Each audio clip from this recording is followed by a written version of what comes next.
Hi everyone, welcome to PW Only IS. I am Vikas Salawat. I am a former IRS, and today I'll be discussing the topic of essay. Essay, all of you know, is very important for mains examination, 250 marks, and most importantly, this is one area where you can get the advantage. UPSC has been rewarding very variable marks in this specific part. So there's a very high chance that if you prepare properly, you can get very good marks and you can create an edge in this part. If you're writing mains for 2026, then naturally you should watch this lecture, because in this lecture first I'll be discussing about what are the basic components of an essay. So if you're writing for the first time, this is going to be very useful. And then I'll be focusing on philosophical essays. So if you're already aware about that, what are the basic ways of writing an essay, you can all the way go back to the next part, that is philosophical essay. And towards the end, I'll be taking some general topics also, like with respect to human attitude, emotional intelligence, and also with respect to health. So multiple topics I'll be covering in this essay part. And most importantly, please try to make some notes, okay? Wherever I tell you that this is specific, is important, and make some notes side by side. We'll be sharing these notes also. The notes of today's class will be available on the PW app. In fact, this has been a series which is going on for the main student. In fact, if you want to learn world history, if you want to learn geography or any other subject, okay, for that matter, so we have this prominent series, okay, and the lectures are coming on I think every second day. Weekly we have 3 lectures, and this is available free of cost on the PW app, so you can download the notes. And most importantly, if you want to prepare for civil services, okay, then we do have foundation courses also. If you want to prepare within 1 year, we have the option of Prahar. In Prahar, we have 2 options of Hindi as well as English, and if you want to prepare in English, then Titan is the batch to go for it. Similarly, for 2 years, we have Sankalp batches similar to Prahar, but this is for 2 years, and Pinnacle, which is similar to Titan, but for 2 years. And naturally, if you want to prepare or strengthen your preparation for the next mains 2027, then naturally the best batch for you is going to be Srijan batch, which is a very well thought out batch, and focus is on both prelims and mains, and integrated preparation is going to be there. Anyway, let us start with the essay. Now, before starting essay, let us just quickly see what UPSC is looking for. Okay, what are the directions of UPSC? So these are the directions of UPSC. UPSC says candidates may be required to write essays on multiple topics. Okay, that's the first part. That's why every year we see UPSC is asking 2 sections, section A, section B. You are given 4 choices in both sections, and naturally you have to select one out of both. So in total, we will be writing 2 essays eventually for 250 marks. They will be expected to keep closely to the subject of the essay. Very, very important. Whatever you're writing, it should be very close to the topic of the essay, and to arrange their ideas in orderly fashion and to write concisely. Again, 2 very important things. You have to write your ideas in orderly fashion, meaning there should be flow in essay. If you're going from one paragraph to the another, there should be transition in the essay. It should be well maintained, and you have to also ensure you're writing concisely. We are writing the best of the best points, okay? We are not writing the same points again and again. We have to maintain brevity in the essay. So that's the most important requirement. And finally, they have themselves mentioned credit will be given for effective and exact expression. So effective and exact expression specifically means that you should be able to bring in the best of the best part of whichever person you're talking about. Suppose if you're mentioning about someone, then you should be able to bring out the exact words that they have used. If you're using the quotes of, suppose, Mahatma Gandhi ji, so you should be able to come out with the quotes exactly, right? So here rectification is going to have a little bit of part in essay, and I'll tell you what is the formula, how to take care of it. That's the way to go about it. We have just converted the same words into 3 specific parts, like keeping closely to the subject, meaning you have to stick to the topic, reinforce the idea in the paragraph. That's the first thing. Second, what is the meaning of arrange ideas in an orderly fashion? It means there should be organic flow of argument and even a counter argument if there are, and there should be interlinkages between paragraph. That's the meaning of arranging ideas on orderly fashion. And finally, exact and effective expression, meaning you should be able to bring in clarity of thought, you should be able to use simple language, and structuring should be very clear. So UPSC is looking for good essays. who are getting best of the best marks in the essay? Those who are able to write a good introduction, those who are able to write a relatively good body structure, and finally when it comes to conclusion, they are able to give a vision. So please remember these three things. If you want to write a good essay, this is what we're going to target. We're going to ensure that we write a good introduction. Okay, we write a good introduction. And for writing a good introduction in philosophical essays, we use multiple approaches. Like the most prominent one is the use of an anecdote. That is something which we are using. And side by side, you can use quotes also. I'll give you some examples in this session. And finally, you can also start directly. Okay, that is also an option. But in general, it's always better to start with an anecdote, at least in philosophical essays. Then after the introduction comes the body structure. In body structure, we try to write multiple things. Okay, we try in the beginning, you can give an overview of the essay also. We call this a thesis statement. Okay, that you can do. You can write arguments. You can write counter arguments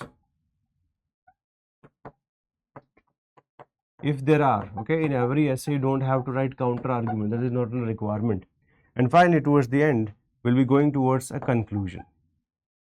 Conclusion is something where you should have to give your vision, where you have to bring in synthesis. So that's the most important part, because that's the final impression you leave on the examiner.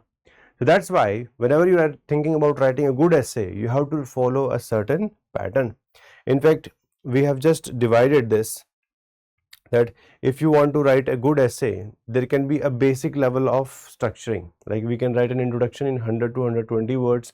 Then we can write a thesis statement. Thesis statement means we can write an overview of the essay, that what the person can expect in this essay. Next, interpretation of the essay. Interpretation of the essay is always about, right, what are the prominent things which are required to be discussed. So that is going to be in the interpretation of the essay. You can give the arguments, counter arguments, and then you can use subheadings also, and finally you have to go towards conclusion. So UPSC is asking you to write an essay in 1000 to 1200 words. So that's how you have to divide your number of words side by side. You can reserve somewhere around 200 words for introduction plus conclusion completely, and the rest of the 800 to 900 words you can effectively write in this arguments, counter argument. You can use subheadings, etc. So this is what we are supposed to write. Now in essay, UPSC is giving you two sections, section A and section B. So overall you have 8 topics. Okay, in every section you have 4 choices and you have to choose one from the both sections. So in section A you have to choose one, in section B also you have to choose one. Now how you should choose, what should be the formula? So let us have a brief discussion of 2 minutes on this, okay, because this is very, very important. Once we choose an essay and we do brainstorming on that, we cannot go back. We do not have too much time. We have only 3 hours to write 2 essays. It means one essay should be completed in 1.5 hours. Out of this 1.5 hours, we can use 30 to 40 minutes for doing brainstorming, for ensuring our ideas are on the paper, and then we can write it in the fair in the remaining 50 minutes. So it's again a challenging task. Okay, it's a challenging task. So that whichever essay we are choosing in the beginning, we should try to make sure that we are comfortable with that topic. So what are the guidelines that I can give you for this? First of all, read all 8 topics. Okay, don't be like they just read one topic and feel like that I will write only on this. No, don't do that. Sometimes we know the title, we understand the meaning of the essay, but we don't have enough content on it. That's one of the biggest problem that we have faced with respect to essay. Then it is with respect to the theme. Try to understand which theme they have asked. Okay, is it a philosophical essay? Like last year, 7 out of 8 topics were philosophical in nature. But within philosophy also, there are also different kinds of themes which we'll discuss today. Like some theme could be with respect to purpose of life. Some theme can be with respect to the change in general in life. Okay, so there can be different kinds of themes within the philosophical topics also. So you have to be very clear about the theme of the essay. Then identify the keywords properly. Sometimes when we read in the English language, right, we are not able to understand the meaning. And if you can understand Hindi, because the paper is also in Hindi, you can use the both languages to make the better understanding. Right, like sometimes, like last year they asked this essay topic, truth knows no color. Now sometimes it becomes difficult, but when you read it in Hindi, if you're from the North India, naturally you're going to get a little bit more understanding. So that's something which you need to do at the time of selecting the essay topic, and most importantly, you should be very clear about the correct interpretation of essay topic. Please make sure that the interpretation is correct, otherwise the whole essay is going to suffer. We have seen students getting 60 marks, 70 marks out of 250, which again makes you go out of the list itself. Like one of the topper of 2025, he had scored very poor marks in 2024, hardly 60-65 marks, but then he learned, he also ensured his content was good enough, and then he scored good enough marks and got a top 50 rank last year. So you need to be clear about the interpretation of the essay, because interpretation of the essay, if it is not correct, challenge is going to be there. Okay, if interpretation is not correct, then challenge is going to be there. Next, you should know adequate content on that topic. Okay, you should know adequate content on that topic. Like suppose the topic is you cannot swim the same river twice. Okay, so if these kinds of topics are coming, you should have some adequate content on this. You should know about some philosophers. Sometimes what students are doing, they are just writing arguments after arguments, or sometimes they are just writing examples after examples. Both approaches need to be synthesized. Okay, you should write an argument and then you should give an example. Majority of the students, they are going for examples only. So that means the content is lacking, the core content is lacking, the subsidiary content is fine, the examples, but the arguments are not getting developed. So that's the problem which we often see. Then in general, choose a broad and a general topic. Why we choose broad and general topic? Because it makes it easy to accommodate any kind of content that we know into the essay. That makes it easy. If it is a very specific topic, okay, like suppose truth finds wisdom, okay, so if this is the topic, then it becomes a bit narrow. But on the other hand, if there is some other topic which is more broader in general, right, so there you can write more points, there you can bring more philosophers into the picture. So that's why please remember this, that you should be able to be understand this, and you should be comfortable about that topic. Okay, and finally, do not have any kind of unnecessary bias that this topic is the best. Some students, they develop this mindset that we are going to attempt the most difficult topic. Okay, this mindset is also there, but this mindset has some flaws. The flaws are this, that if it's going to backfire, it can affect you one mains. And all of you know how prelims is the whole paper of prelims this year was something which is very difficult to understand or appreciate as a student or even as a teacher. So that's why we should not waste our mains attempt by just going for a strategy which is not probably correct. Okay, unless you know that topic pretty well. So that's why ensure that do not prove that you are different, you have chosen the most difficult topic, probably you will get more marks than others. There's no such criteria. We have not seen any such criteria. Students writing on basic topics are also getting very good marks. Okay, so get it out of your head, because this is an important requirement. Okay, this is an important requirement to be considered, and that's the most important thing. Be practical. This examination is about being a bureaucrat, and a bureaucrat has to be practical. They have to take decisions which can eventually bring result. If the result is not there, challenge is going to be there. All right, so this is the part which we need to understand. Anyway, this we have already discussed, okay, how you can divide the number of words. Now let us start with the basic things. Okay, first let us discuss how introduction should be, then how you should develop the arguments, counter arguments. Then we will do a brainstorming on one topic, one of the PYQ itself, and then I will start with the philosophical topics. This session is going to be very useful for all of you. I have already given you the guidelines. Let us now go into the action part. Okay, how to do the introduction. Now, introduction is something which is very important. This is the first impression. Like somebody who is reading your essay, they will see the introduction and they will come out with some level of judgment on you. Okay, if you are able to relate to the topic or not, if you are able to bring the core issue or not. That's why introduction is one of the most important part. And if you can do introduction clearly, naturally the outcome is going to be better. So what should the introduction do? Introduction should focus on the essence of the essay topic.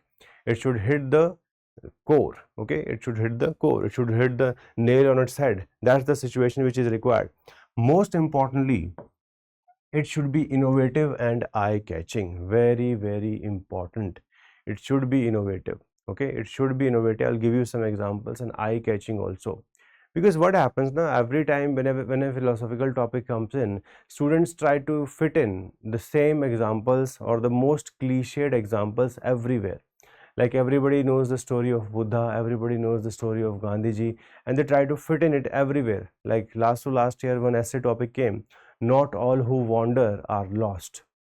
Right now, students start with Buddha's story that he went for wandering. For at the age of 29, he left his home. Then in the next 6 years, eventually, he went through the multiple kinds of ordeals, and finally, he reached enlightenment. And then he carried forward the ideas of Nirvana for the remaining next 45 years of his life. Now, everybody knows about the story of Buddha. So it does not excite anyone. It does not create that innovativeness. Okay, and sometimes we are just writing surface level detail. We are not even going into the depth. Like even if you're writing about someone, then you should be able to bring in some new elements into the picture. If new elements are not coming, then again innovativeness is not there. It will not be eye-catching. So to the extent possible, you have to work on introductions. Introductions, sometimes they come naturally. Majority of the times we have to have a list. Okay, and by seeing the previous year questions, you can understand, okay, these are the kinds of introduction which can work pretty well. I'll give you some examples on this. Okay, and then most important, remember this primacy effect. Since this is the first part of your essay, it will decide a lot with how much enthusiasm the person is going to read your essay. That will depend upon this. That will depend upon your introduction. So introduction plays a significant role. Okay, there is a percentage of marks which are linked to introduction. So we should try our level best to write a best possible introduction, and we will see how you can do that. And finally, avoid personal examples. Do not write about yourself or somebody you know, etc., etc., which is not in the public memory. And most importantly, cliched anecdotes and examples should not be used. They should be avoided to the extent. Like everybody knows about Gandhiji. Okay, so his life story is so much open in front of everyone that whenever we start writing about him, okay, it often feels like that you are trying to take a shortcut. Okay, since you do not have any other idea, you're just using the idea of Gandhiji to somehow safeguard yourself or your interest. That's the picture which comes in, unless it's an essay asked on Gandhiji or his quote itself. Okay, that's a different scenario, but everywhere you cannot just do that. So while writing an introduction, please try to come out with new stories. Please try to come out with certain other ideas which can bring in more interest. Like I think in 2014 or 15, UPSC asked this essay topic: with power comes responsibility. Okay, with great power comes great responsibility. So one of my friend, he used the idea of the movie Spider-Man. Okay, like you have become a superhero and you have large number of powers. Since you have the power, now eventually side by side you will also have a responsibility. So he tried to create a whole picture around it. Okay, he took the main character Peter Pan, whatever it is, like what eventually happened, Peter Parker, right? Not Peter Pan. So what happened actually with this, and eventually the whole scenario he brought in, and whatever steps he took, okay, to do something significant for the society. Or you take the picture like of the Batman. Okay, again the Dark Knight, someone who is taking the responsibility for the society. At the same time, he is not even looking for appreciation. So with great power comes great responsibility. So you can use movies, you can use TV series. Okay, you can use TV series also. Like suppose if a question comes on panchayat, okay, or the local self-governance with respect to India, anyway, or if you are just using that as an example, so you can use the panchayat series also. Like all of us know that in this series we see this concept of sarpanchpati is very well depicted, right? The pradhanji, he is taking all the decisions, even though the sarpanch in this case is Manju Devi, but she is not taking any major decisions. And at one specific point of time, when the DM specifically asked her, okay, to come and eventually sing national anthem, she found it very difficult, even though in the end she was able to do so. But eventually it was a difficult period because it was more about the public facing, which she was probably not aware about. She was not something which was aware about this whole scenario. So you can use these. Okay, why I'm telling you all this? Because this will broaden your horizon. You have to look towards movies, you have to look towards some specific situations. Any specific event which has happened in history also can become a good example. Okay, it can also become a good example for the anecdote or for the introduction. So there are multiple things which you can do. Okay, there are multiple things which you can do, which you need to take care of. All right, so this is about the introduction. Okay, this is about the introduction. Now let us take some example and think about the introduction. All right, so what is about, can we take some examples? Like this was one essay which was asked by UPSC in 2019. The topic was this, that biased media is a bane for democracy.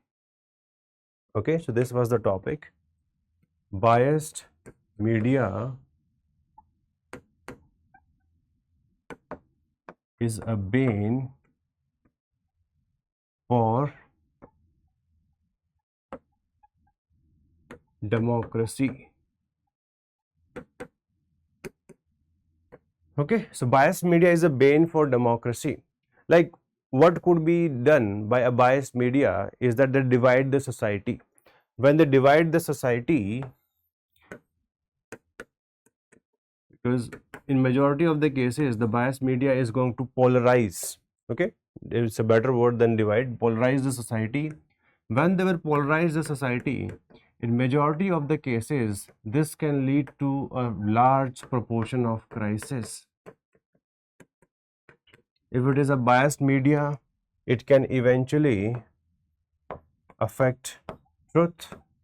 Truth, which is one of the most fundamental aspect of human life, gets sacrificed when there is a biased media. So whatever information that they will provide one way or the another, this is going to make it very challenging for the democracy to sustain. So n number of problems, challenges are going to come because of this. Okay, so if we are thinking about how can we write an introduction to this, so you can use any example of any media across any part of the world. So like this, if we see this, biased media is a bane for democracy. So we see this introduction. Okay, I have used this introduction multiple times, but still, since it is not a very cliched introduction, I can use it multiple times. So this is about the story of Rwanda. Okay, Rwanda is a prominent country, okay, in Africa. Now there was a genocide in Rwanda in 1994. There were two tribal groups and they started fighting against each other, and this was one of the biggest genocide which happened in the history of Africa. Why this genocide happened? Because the work which was done by this radio, by the name of Radio Rwanda, naturally it is one of the media, they were responsible for genocide. How were they responsible for genocide? Let us try to see the story, and through this you will understand how detail can be utilized for writing a good introduction. So please see it along with me, that in 1994 Radio Rwanda, a state-run radio station, played a significant role in inciting violence. How did they incite violence? Because they started polarizing the masses. Okay, they started polarizing masses against the Tutsi ethnic group. This Tutsi ethnic group, okay, against them they started spreading lies, and in fact they were responsible for dehumanizing them. Okay, telling that even if they get killed, it's nothing, they are not human at all. So these are the kind of lies which they started working. In fact, they started dehumanizing the Tutsis.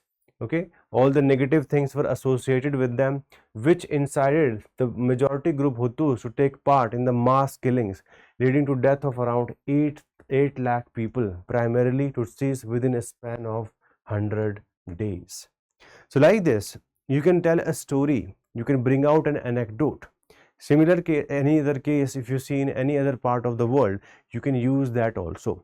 In general, now one more advice is from my side, because this can affect your chances in the mains. In general, whenever there is a very controversial kind of an anecdote and it is related to our own country, try to avoid it. Okay, at least in the essay, try to avoid it. Reason being that you do not know who is checking your copies. Okay, so we should not use a divisive kind of a topic. Why should we? Because we have to protect our interest in the mains. So it's always better that when such kind of topics come in, use the example of some other country, because everybody can be neutral about it.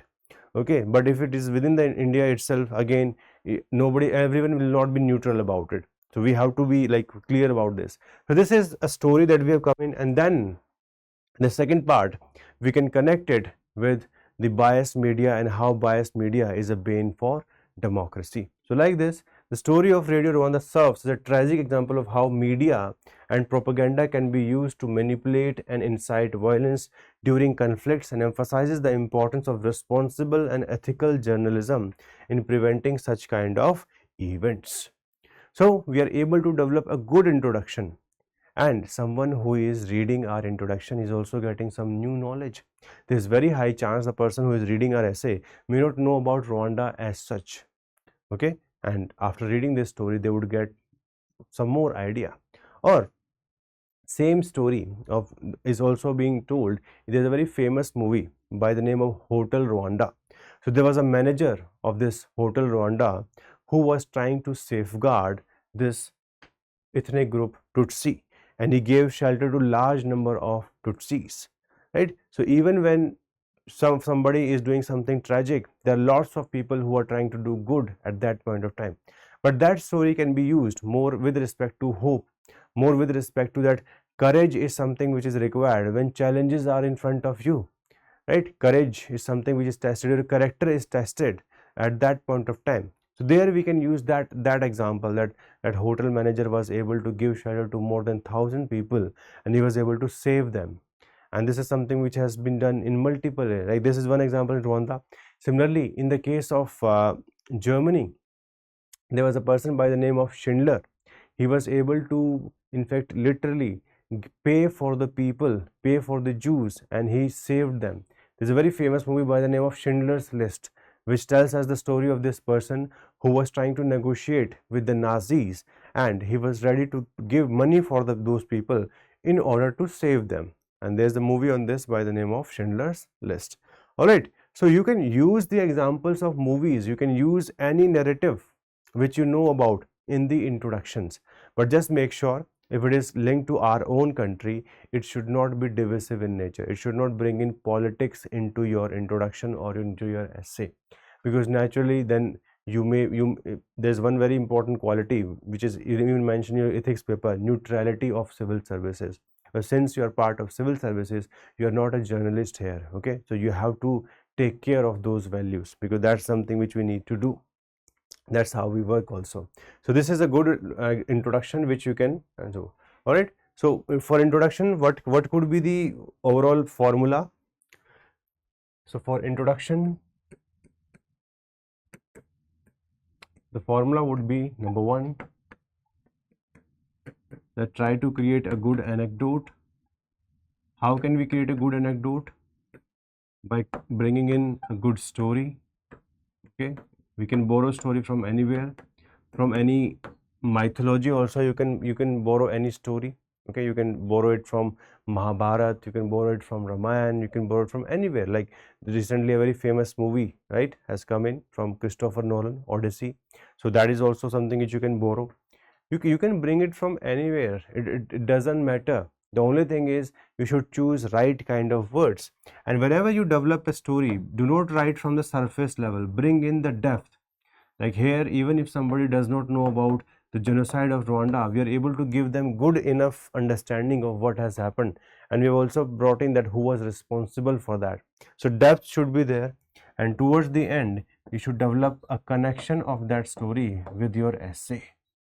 Okay, like in the first paragraph, we told about the events which happened in Rwanda. In the second paragraph, we try to create a connection with the core of the topic, because we are not here just for the sake of anecdote. So please use these ideas to write a good introduction. Introduction is something which will set the tone for your essay.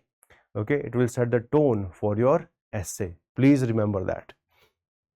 Now, we have some of the essays of some of the toppers of previous years. Okay, this can also give you some more understanding. Like this is an example.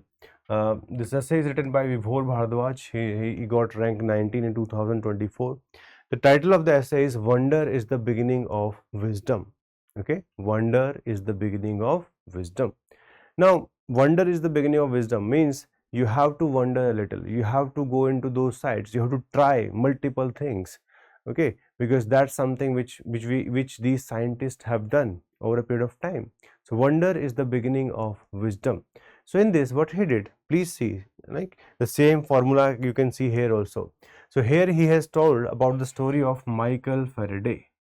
Now, Thomas Alva Edison, everybody writes about Thomas Alva Edison and the large number of experiments that he did, etc. Even though it is not cliched, but that is a story which is overtold. Okay, that is a story which is overtold. But nobody talks about Michael Faraday. So what he did, he chose a story which is less known. It will bring in more interest. Okay, it will bring in more interest of the person who is reading this essay. So he writes, frustrated by repeated failures in his experiment, Michael Faraday threw the piece of magnet in his hand towards a coil standing in one of his experimental table in the laboratory. Suddenly, there occurred a quick deflection in the attached galvanometer, which all of you know, it's a device for measuring current, which settled back as quickly as it was produced, right? Because it was a fraction of a second, we see the reading and then it comes back to the stationary point.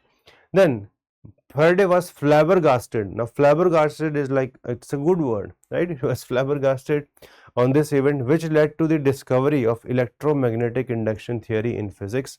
Later developments are based on this, be it bullet train or maglev. The wonder of Faraday led to wisdom of a new concept. And so in the last few lines, we are linking it to the topic of the essay.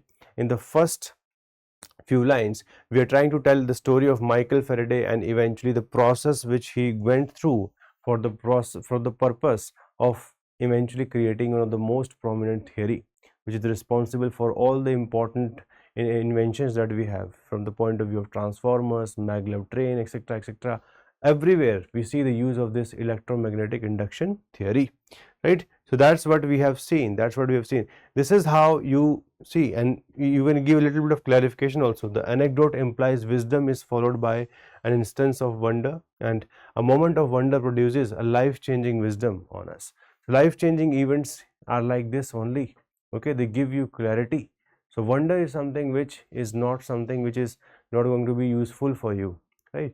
So this is one topic in which you can see how introduction is created. So you can use it for your betterment, all right. Then we have another essay. This is from Trilok Singh. He was AIR 20 in 2024.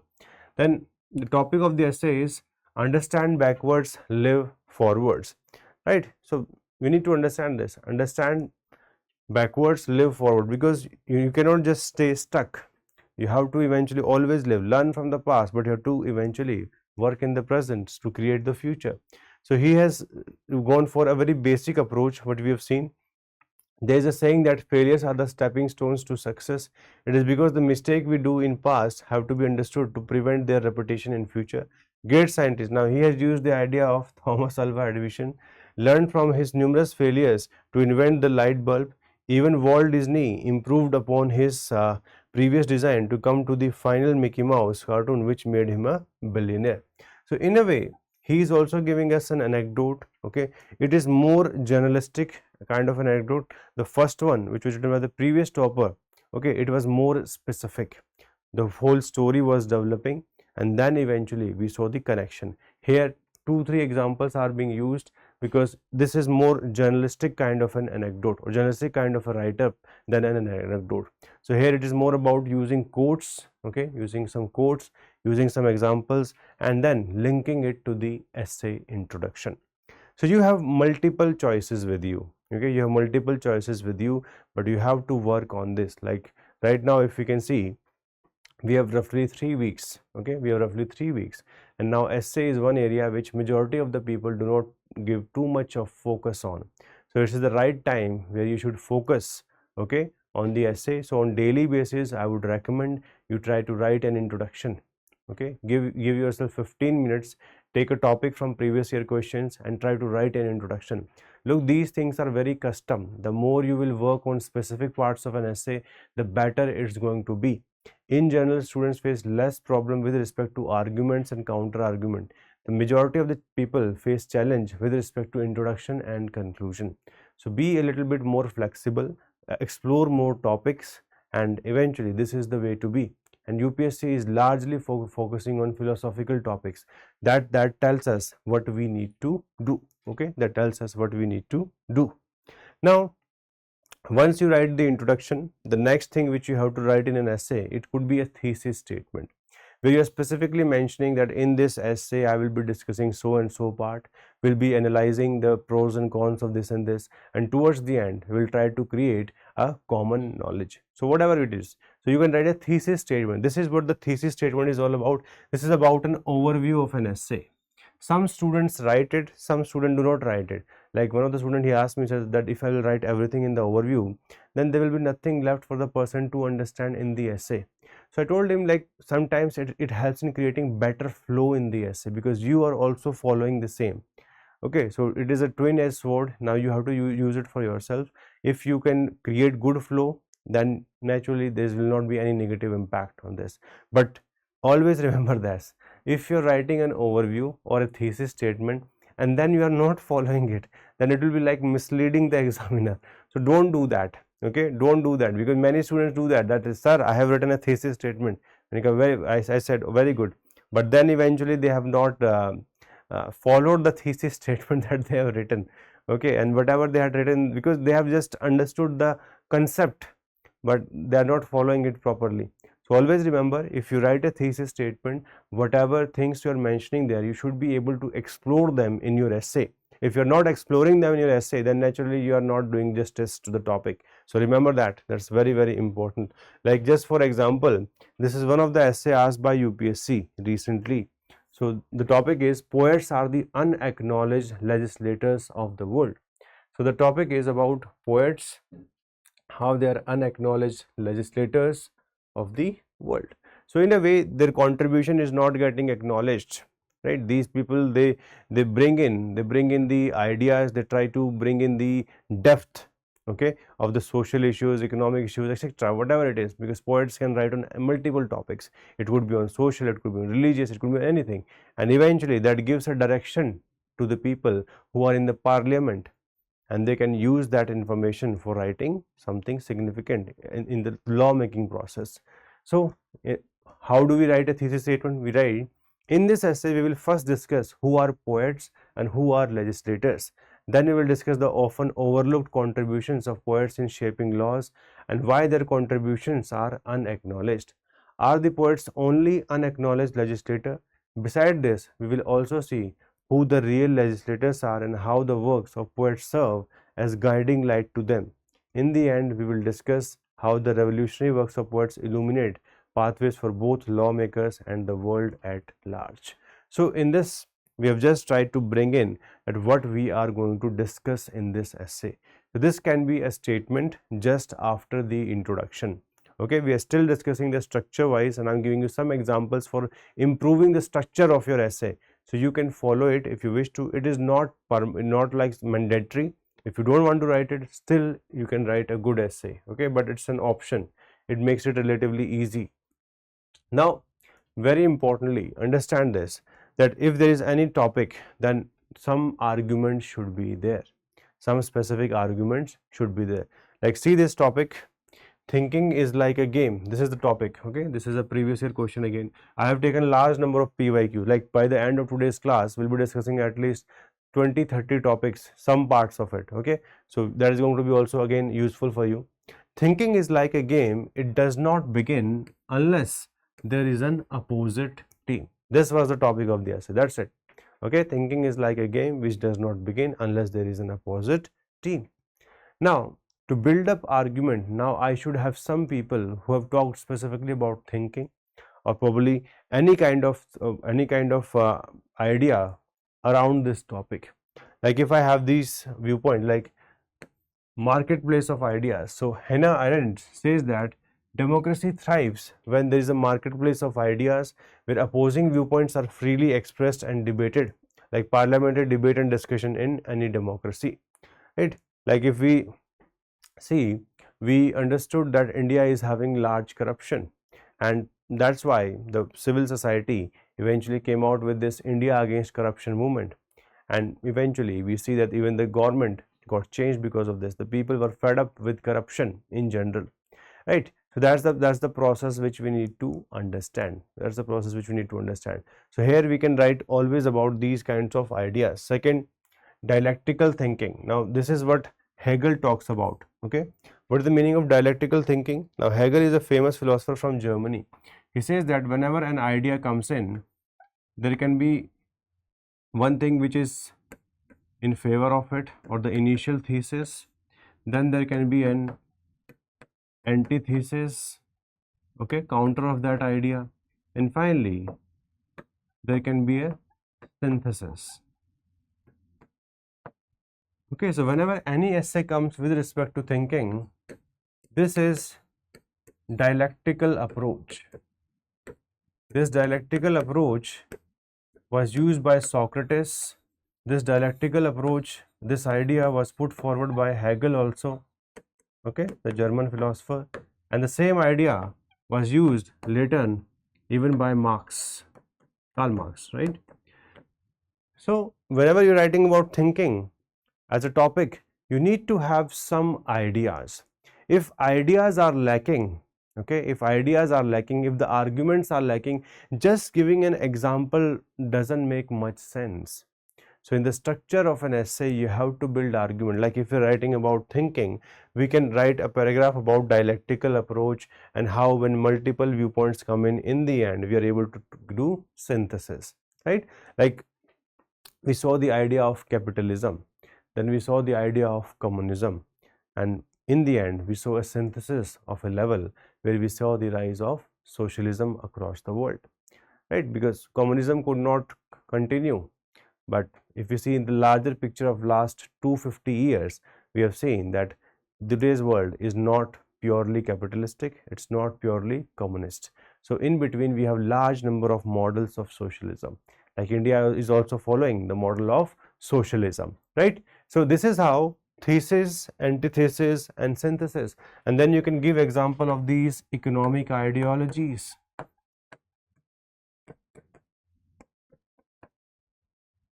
Okay, you can give example of economic ideologies. All right, so that's how you build up arguments, and with that you can give some examples about capitalism, communism, or any, for that matter, any example can come. Examples are, that's why, always secondary. Okay, they are not primary. Primary are arguments. That's why in any kind of an essay, like their thinking is like a game. So naturally you have to bring in the idea. Like Hegel noted that the clash of ideas spurs intellectual progress as opposing viewpoint results into a new and evolved idea. Because once an idea gets counterchecked, it tells us about the limitations of that idea, and once we know the limitations, naturally the outcome is going to be better, because we can prepare for the fallouts of that idea. Okay, we can prepare for the fallouts of that idea. Similarly, same idea is about creativity. Now you can see three different ideas, right? Three different prominent arguments, and this comes from Albert Rothenberg. That's why studying some of these ideas is so important. Okay, in my classes, in my essay classes, I have specifically focused that we should develop some content also, because majority of the students, because UPSC is asking philosophical topics and you do not have the ideas, what can we write? If you do not have the arguments, what can you write? Then necessarily you are going to go towards examples, but just writing examples, UPSC is not rewarding even 100 marks on that. So that's why we have to be very clear about how to move forward. Like Albert introduced the concept of Januszian thinking. Okay, Januszian thinking. What is this Januszian thinking? Where creative ideas emerge from juxtaposition of opposing elements. And for example, rivalry between Thomas Alva Edison and Nikola Tesla on the idea of electricity led to development of various innovative technologies. Like this was a prominent battle of AC versus DC. Okay, alternating current versus direct current, and eventually these two are the prominent personalities when it comes to the development of electricity. So again, we should have some arguments, like writing about Thomas Alva Edison, Nikola Tesla. This is more of like example, but before that we should also write some premise, we should write some structure or some arguments before that. So please remember this, you have to develop arguments. Like in everywhere, we develop argument first and then we go for the example. Argument first, then example. This is the way to get more marks in the essay. This is the way you have to show that you can think, okay, or you have substance in your mind. Otherwise, if you're just writing example, it means you're good at linkages. That does not necessarily mean that you are good at the assimilation of ideas, because UPSC is looking for assimilation of ideas. If assimilation of ideas is not there, naturally they are not going to reward you. Okay, they are not going to reward you for that. Alright, so please remember this. So these are the arguments that we can use, and you don't have to necessarily draw any diagram in the essay paper. There's no requirement. But if you feel like this will add some value to it, then only you can make a small part, you can make some chart, etc. It is up to you. Okay, but in general, we have seen that the requirement is less, unless there is a specific topic and where you can show some level of innovativeness. Like if you know how to make a map of the world and you're mentioning about some specific revolutions, etc., etc., like scientific revolution, this, that, etc. If you know something significant, okay, which can like add value to your essay, then you can do it. But if it just for the sake of filling up pages, I would recommend you should not do that, because it will affect the flow of the essay. Okay, it will flow of the essay. Next, if we have counter arguments, that's also we can write, because there are sometimes we get these topics which are going to have necessarily counter arguments also. Like for just for reference purpose, like if we're debating on reservation in India, suppose, or affirmative action in India, there will always be some pros and some cons, right? We cannot have only pros. Pros, we know we want to promote equality, but the cons also we know it affects merit. Okay, and the way reservation system has been operationalized in India, there is a lot which is left to be desired. Okay, we need to change it frequently, on the basis of which more people can get the benefits. Otherwise, very few people have cornered the benefits of reservation, right? So when topics like this come into the picture, you have to go into the depth and you have to show the both sides, and then you can go for synthesis towards the end, that affirmative action is a requirement because of the historical injustices which were done. But at the same time, we have to be more rational about it. It cannot be just linked to politics, because in India, the problem has been linked to the politics. Every politician, just for the sake of winning, they come out with these ideas that, okay, we will provide you reservation, this and that. And this has happened in Indian politics since 1970s. Since 1970s, we have seen reservation, which was supposed to be a tool for the purpose of achieving equality, has become so much politicized, okay, that in many states even more than 50% there is reservation. And that's why even Supreme Court gave judgment in Indira Sahni case that a reservation cannot be more than 50%, right? Initially the criteria was social and educational, but today the current government has also come out with the economic criteria, the economically weaker section. There also we have seen large number of irregularities, to say the least, right? So problems will come naturally. So counter arguments are something which is important. Okay, if the topic is like that, if the topic is more of a universal truth, so in general you will not be having counter arguments. Okay, like you cannot step twice in the same river. You cannot step twice in the same river, like there's very hard to get any counter arguments about it. But in these kinds of essays, okay, you can get it. These are more GS centric essays. In GS centric essay, there's always we have choice of writing some counter argument. Like suppose case against meritocracy. Like suppose if an essay topic comes in, do you think that reservation system is responsible for reducing merit in India, or a reservation system affects merit in India? Open-ended essay they have asked, right? Previously they have asked these kinds of GS centric topics also. So in these kinds of topics, what you need to do, first you can mention that if you will go against, okay, if you will just focus on merit, it will further increase inequality, because in the beginning equality was not there. So some people they have more privileges in comparison to others, and because of these privileges, what has happened? Because of these privileges, what happened, that these people have become more richer, or they have more resources at their disposal. So if these things are not taken care of by the affirmative action, then the inequalities would continue. So that's the keyword. You can use a good keyword also, like they can be increasing inequality, but increase is more of like a common word used in multiple, but exacerbating inequality, again it gives a weight. So this is the idea given by Michael J. Sandel, right? who has said that there is a tendency to increase inequality despite its promise of rewarding talent and effort. Meritocratic systems often perpetuate disparities, leaving those unable to climb the ladder feeling marginalized and disheartened. Because a person whose family is very rich, they have resources from the beginning, but someone who is not, challenges are there. Somebody is facing challenges because of the caste system, because of the kind of system which was there in India for more than 2000 years. So that's why they should be given some priority. Okay, so that's what we see here. Similarly, if we will not go for the affirmative action, then naturally we are not also going against the inherent biases. Like this comes from Joe Littler, who says meritocracy often neglects the deep-seated biases within the systems, ignoring structural inequality. The flip side is a failure to acknowledge and rectify systematic barrier that prevent equal opportunities, perpetuating injustice and hindering true merit-based advancement. So we need to remember this, okay, that defining merit in itself is a very difficult task. Like if you see prelims paper of this year 2026, you will say, is this really merit or is this luck? Okay, the challenge is going to be there. So we often do, when we just go for meritocracy, we often change things in different means which can be like problematic in nature. So that's something which we need to remember. Counter arguments you can develop at any point of time on any topic.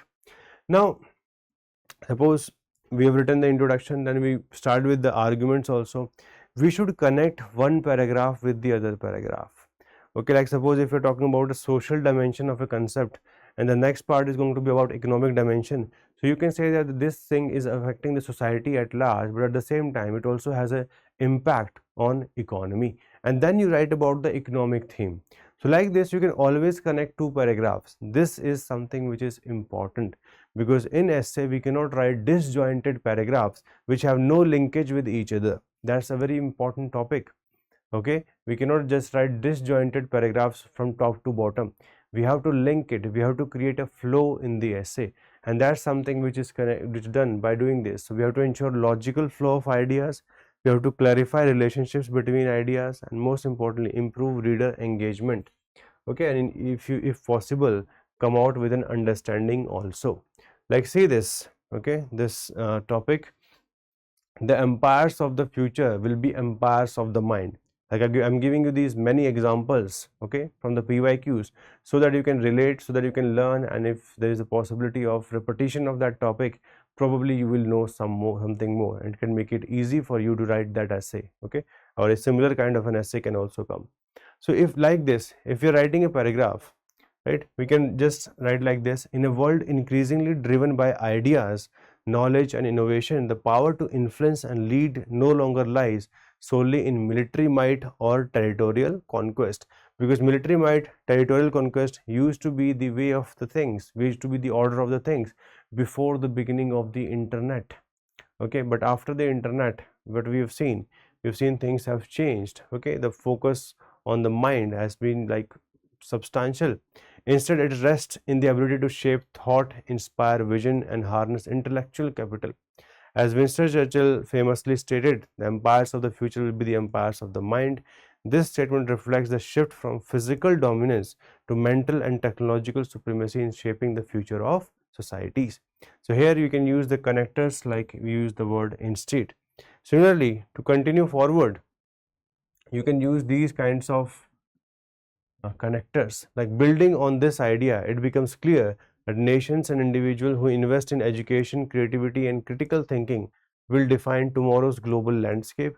Moreover, in the age of information, the spread of ideas transcend borders, making the mind the most powerful tool for leadership and transformation. So, what has happened that we have connected the two paragraph, and the connection is more organic, and for making it look more organic, we can use these kinds of phrases, okay, building on this idea, or you can use moreover or instead.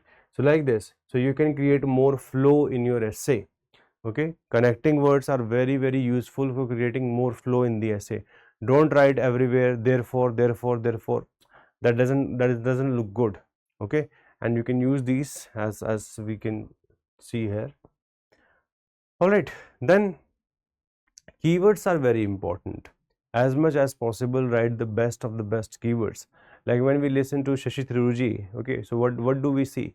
We see the best of the best ways of how he used words in communication, right? And when such kind of communication happens, everybody is having attention. Same thing we should also try to do in our essays. We don't have to overcomplicate, but wherever possible we can use the best of the best keywords depending upon the topic. Okay, depending on the topic we should try to use as much of the keywords as possible. So keywords are going to be important naturally. Okay, now let us try to see how keywords are important. Like this essay was asked by UPSC again in 2024. Social media is triggering fear of missing out amongst the youth, precipitating depression and loneliness. Okay, a very relevant topic. Everybody can link it to it, right? We see the social media, we see the images of our friends, somebody is going somewhere and we are stuck with where we are, and suddenly the FOMO triggers in. Okay, somebody's post is becoming viral and our posts are not becoming viral. We are not getting the likes we wanted, whatever criteria we have set for ourselves. Again the FOMO comes in. We're not able to have access to phone during the class, and we are just thinking that probably what can happen, what cannot happen, etc, etc. FOMO gets created on daily basis. So these social media apps have become very they are very addictive in nature. In fact, they have understood how to engage masses, okay, from morning all the way till evening, and that is creating a number of challenges in the society. So what could be the broader keywords? The keywords could be like, naturally here we have the social media as a keyword. Okay, FOMO is one. It's about youth, depression, loneliness. Now we should generate keywords which are linked to these primary keywords of the essay. We should create that, right? So we have to interlink also social media. The social media, like you can use some quotes also which are linked to social media, like the famous quote which comes from the movie Social Network, right? You can use the Social Network as for writing an introduction. The Social Network movie, which is linked to the Facebook or Mark Zuckerberg, there he has mentioned that if you're not paying for the product, then you are the product, right? So that's the way of saying things. Okay, that's the way of saying things. Social media, how it creates FOMO, because it treats everybody like a product.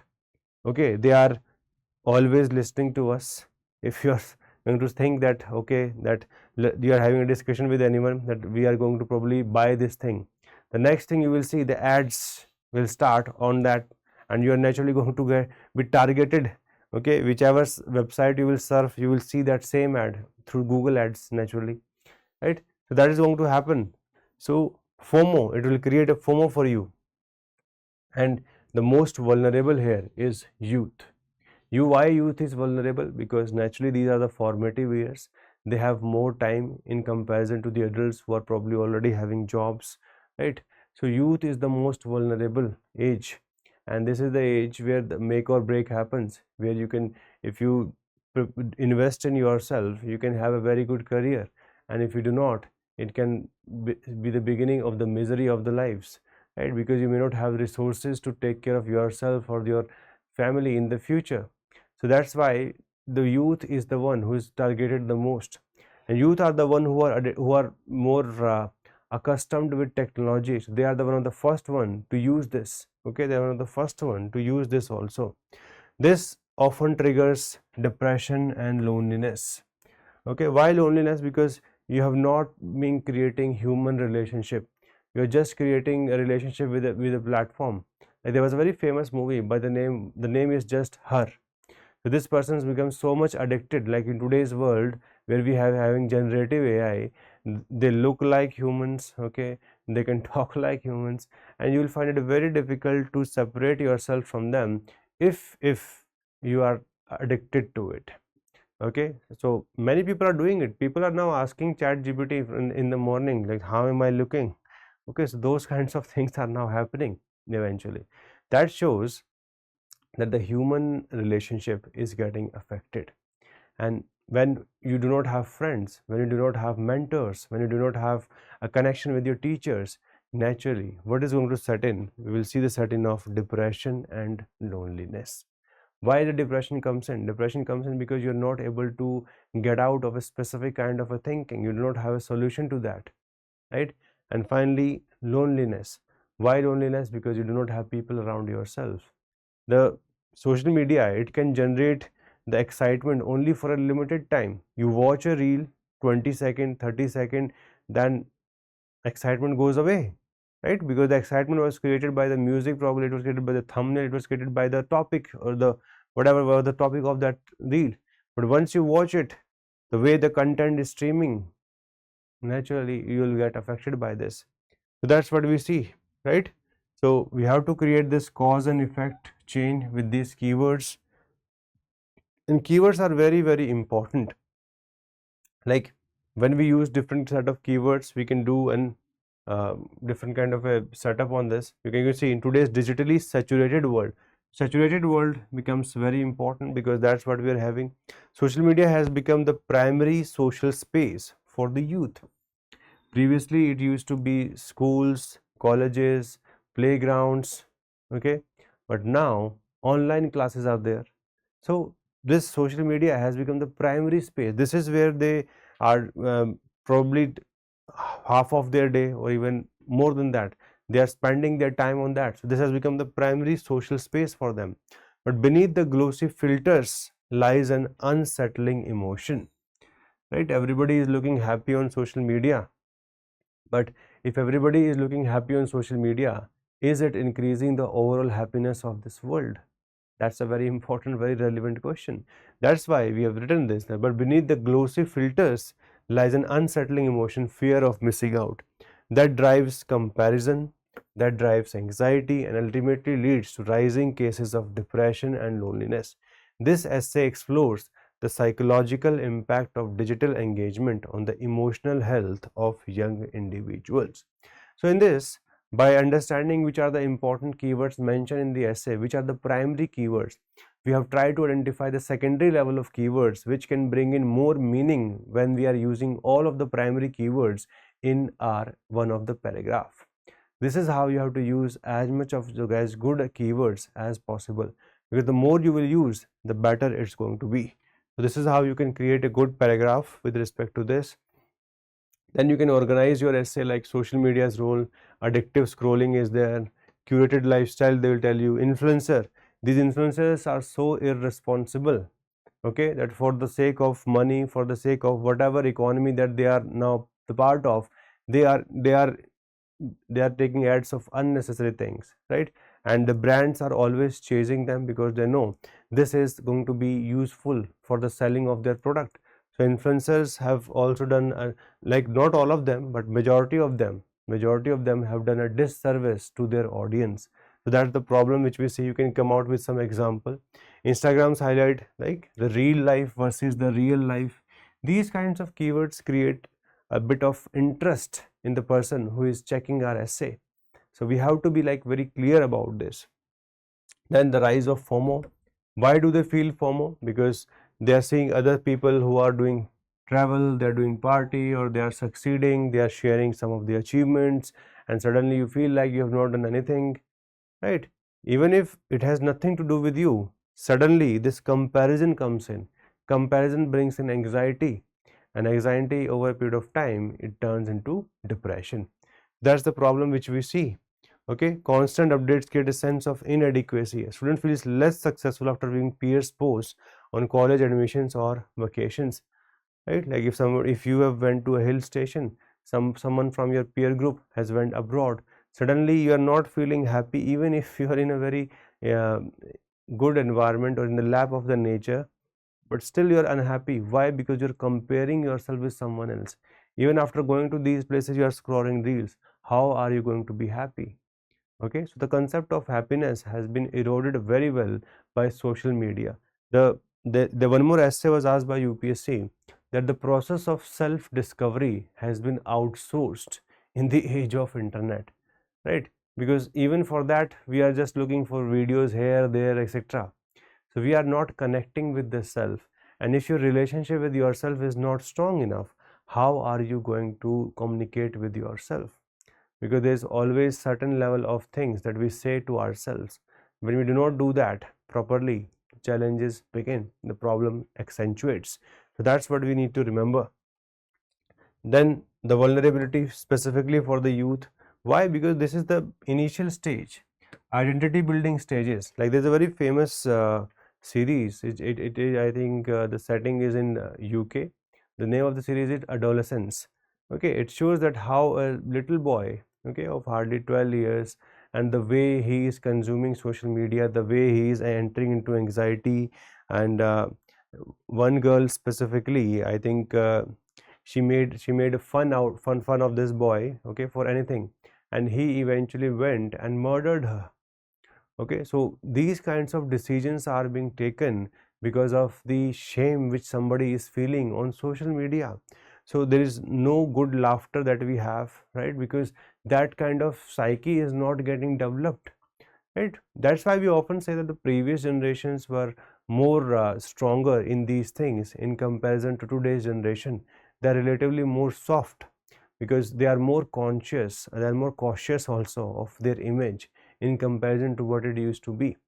Nevertheless, there are lots of positives of this generation also, but at the same time, like, these are the problems because this age, this generation has been born with this digital age. So it's something which is a part of them. They have consumed probably more media than the previous generation. The previous generation was not having these things in their formative years. So formative years matter a lot for everyone, and that is the reason why they are developing anxiety due to comparison and online validation culture. Online validation is something which is very, very problematic. Everybody is looking for it is less about sharing, it is more about validation, that since I have posted something I need more likes, and it becomes a comparative exercise, that you versus your friend. Okay, it should be you with your friend, it becomes you versus your friend itself, that this person is getting more likes than me, then probably there's some problem with me, etc., etc. Unnecessary things which has no specific aspect also, but just for the sake of it, these things are happening. So in the digital age, these are the kinds. So this is how you develop the keywords, and for everyone you have to bring in some level of things like depression, loneliness. It's a consequence, but it's the consequence of multiple things. You have low self-esteem, you have lack of connection with yourself, right? You're not able to evaluate what you are thinking because you're not with yourself. You're always with this social media, you're always with something else. There's too much noise around you, and if too much noise is around you, how are you going to listen to yourself? How are you going to build a relationship with yourself? How are you going to tell yourself it's okay, it's fine, it's not required? Okay, so that level of maturity only comes in when you are with yourself, and when nothing of that kind happens, naturally there's a challenge. So dissatisfaction, low self-esteem, poor sleep, and finally it goes towards depression because schedule is not being maintained. Notifications are coming all night. You're waking up in the middle of the night to reply to someone. It is affecting your schedule. You're not able to be able to productive during the day because you're up during the night. Again, the challenge comes into the picture. So it becomes a rolling kind of a scenario, right? Which we often say snowballing effect.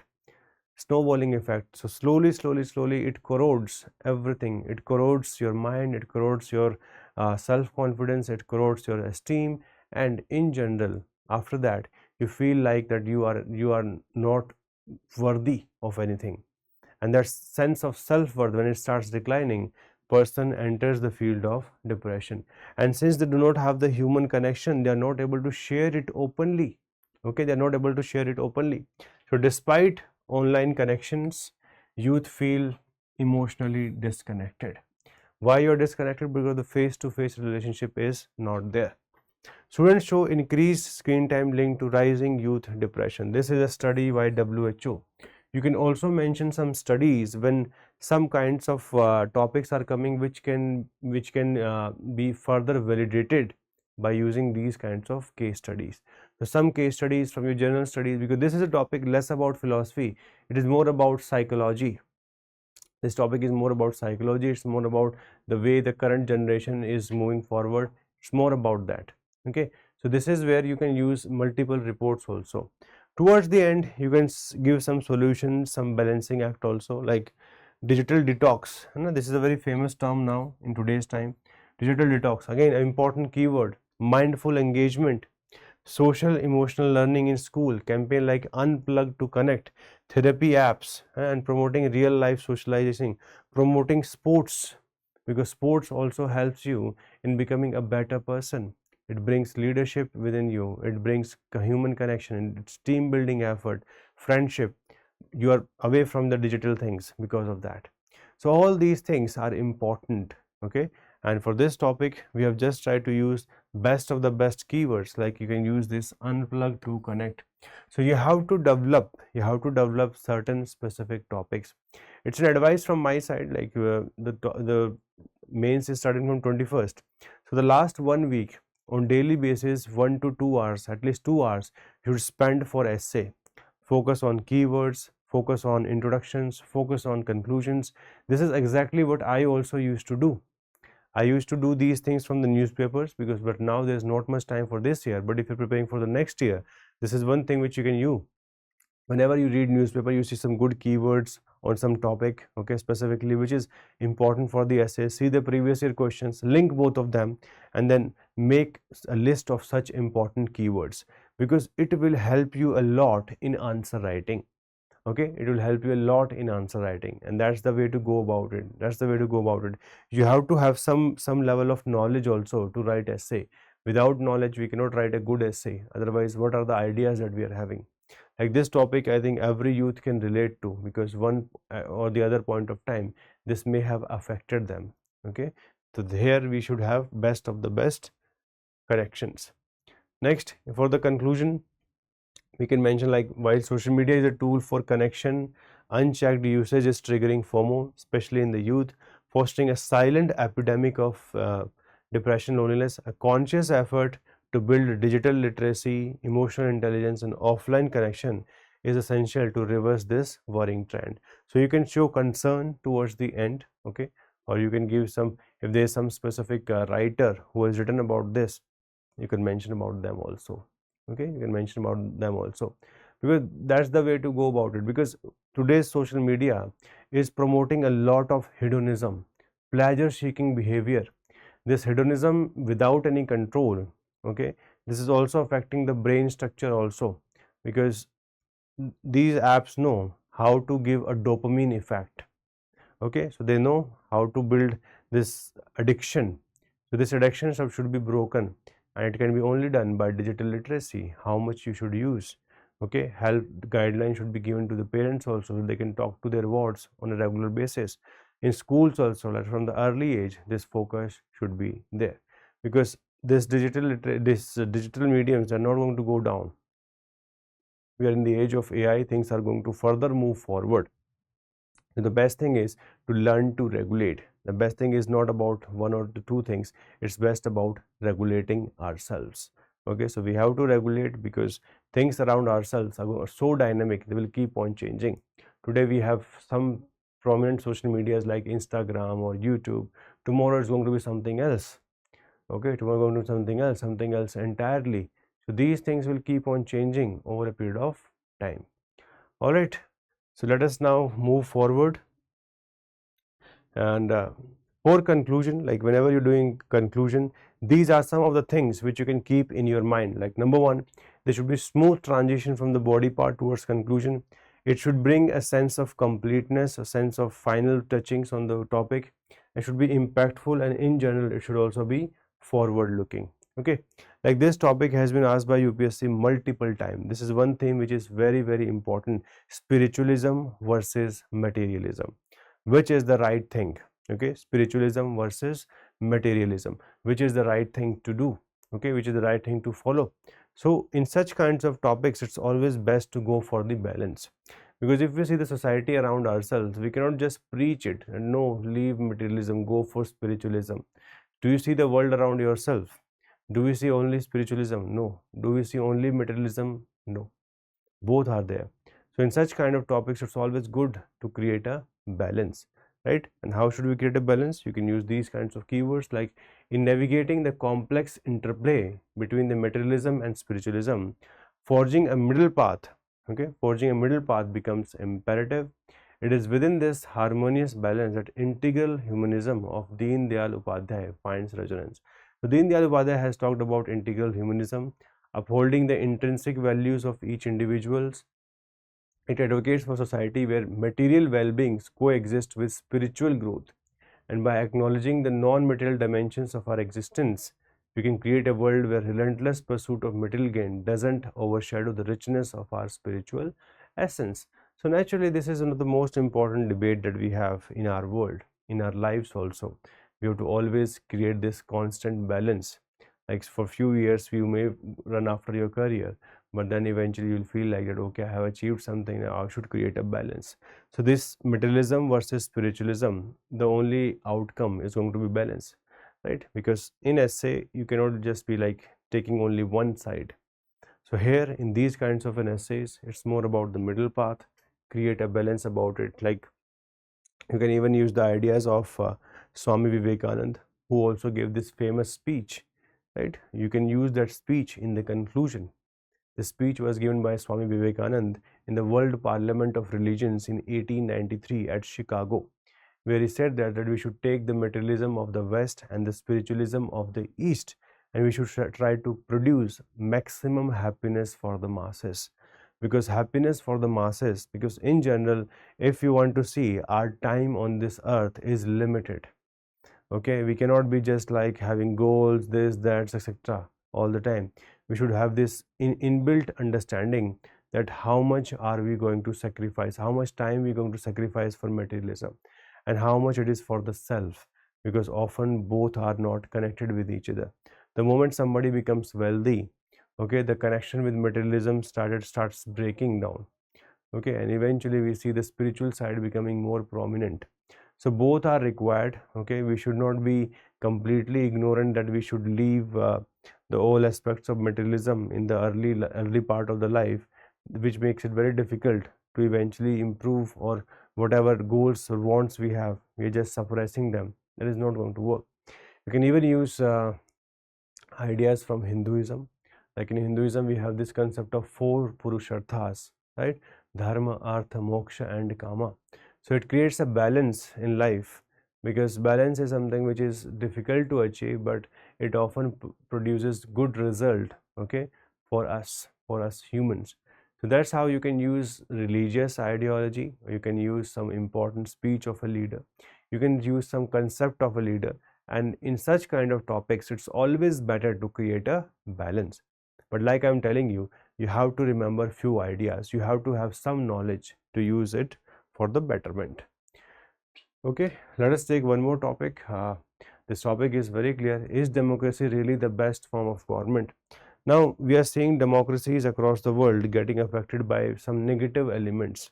Like if we see the policies of Donald Trump, America is considered as one of the most modern democracy, right? It is one of the most modern democracy, with the first country to have a written constitution, first country which eventually promoted republicanism. This is the first country to have a republic actually, right?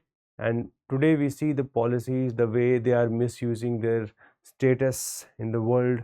So even after having a democracy, we are not able to eventually see the best of the best results, right? Is the kind of democracy that we see in USA similar to that we see in Sweden? Probably not. So democracy is dependent upon people. From democracy is dependent upon institutions. So in these kinds of questions, we should always try to highlight the most integral thing, that democracy is something which is dependent upon the people. People actually, again, they are human resource. They are themselves dependent upon education, health, skill, and the kind of environment that they are given. So we should try to promote healthy environment in which we can have healthy individuals who are having healthy ideas, so that we can have a healthy democracy. Because this is the cycle. If one gets affected, the other is going to get impacted too. So even if we have democracy and institutions are not there, democracy is not just about elections, okay, it is about accountability of the government. And these kinds of challenges even India has faced in the post independence era, where we have seen that the leaders who are chosen by the people start behaving like as if they are the owners, or they are the one over which we are dependent, okay. But just before elections, things change. So yes, democracy has not been able to produce desired results, or unique, or you can say same kind of results in every country. But democracy has so far been the most successful political experiment that we have seen across the world. But we should try to improve it. We should try to create more balance. We should try to create more understanding across the world, right? And within the countries, we need to focus on the broader level of governance and, yes, more level of institutions. So here we see, as we navigate the complex terrain of democracy, it becomes crucial to question whether it is ultimate form of governance or merely a stepping stone in our pursuit for a more just society. So just society is the goal of democracy. The strength of democracy, such as representation, individual freedom, are undeniable, yet its challenges and vulnerabilities prompt us to consider alternative paths.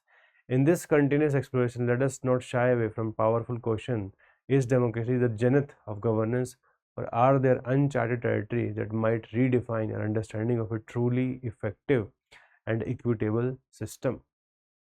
Because to run a democracy, you need lots of people who are accountable, lots of people who are public spirited.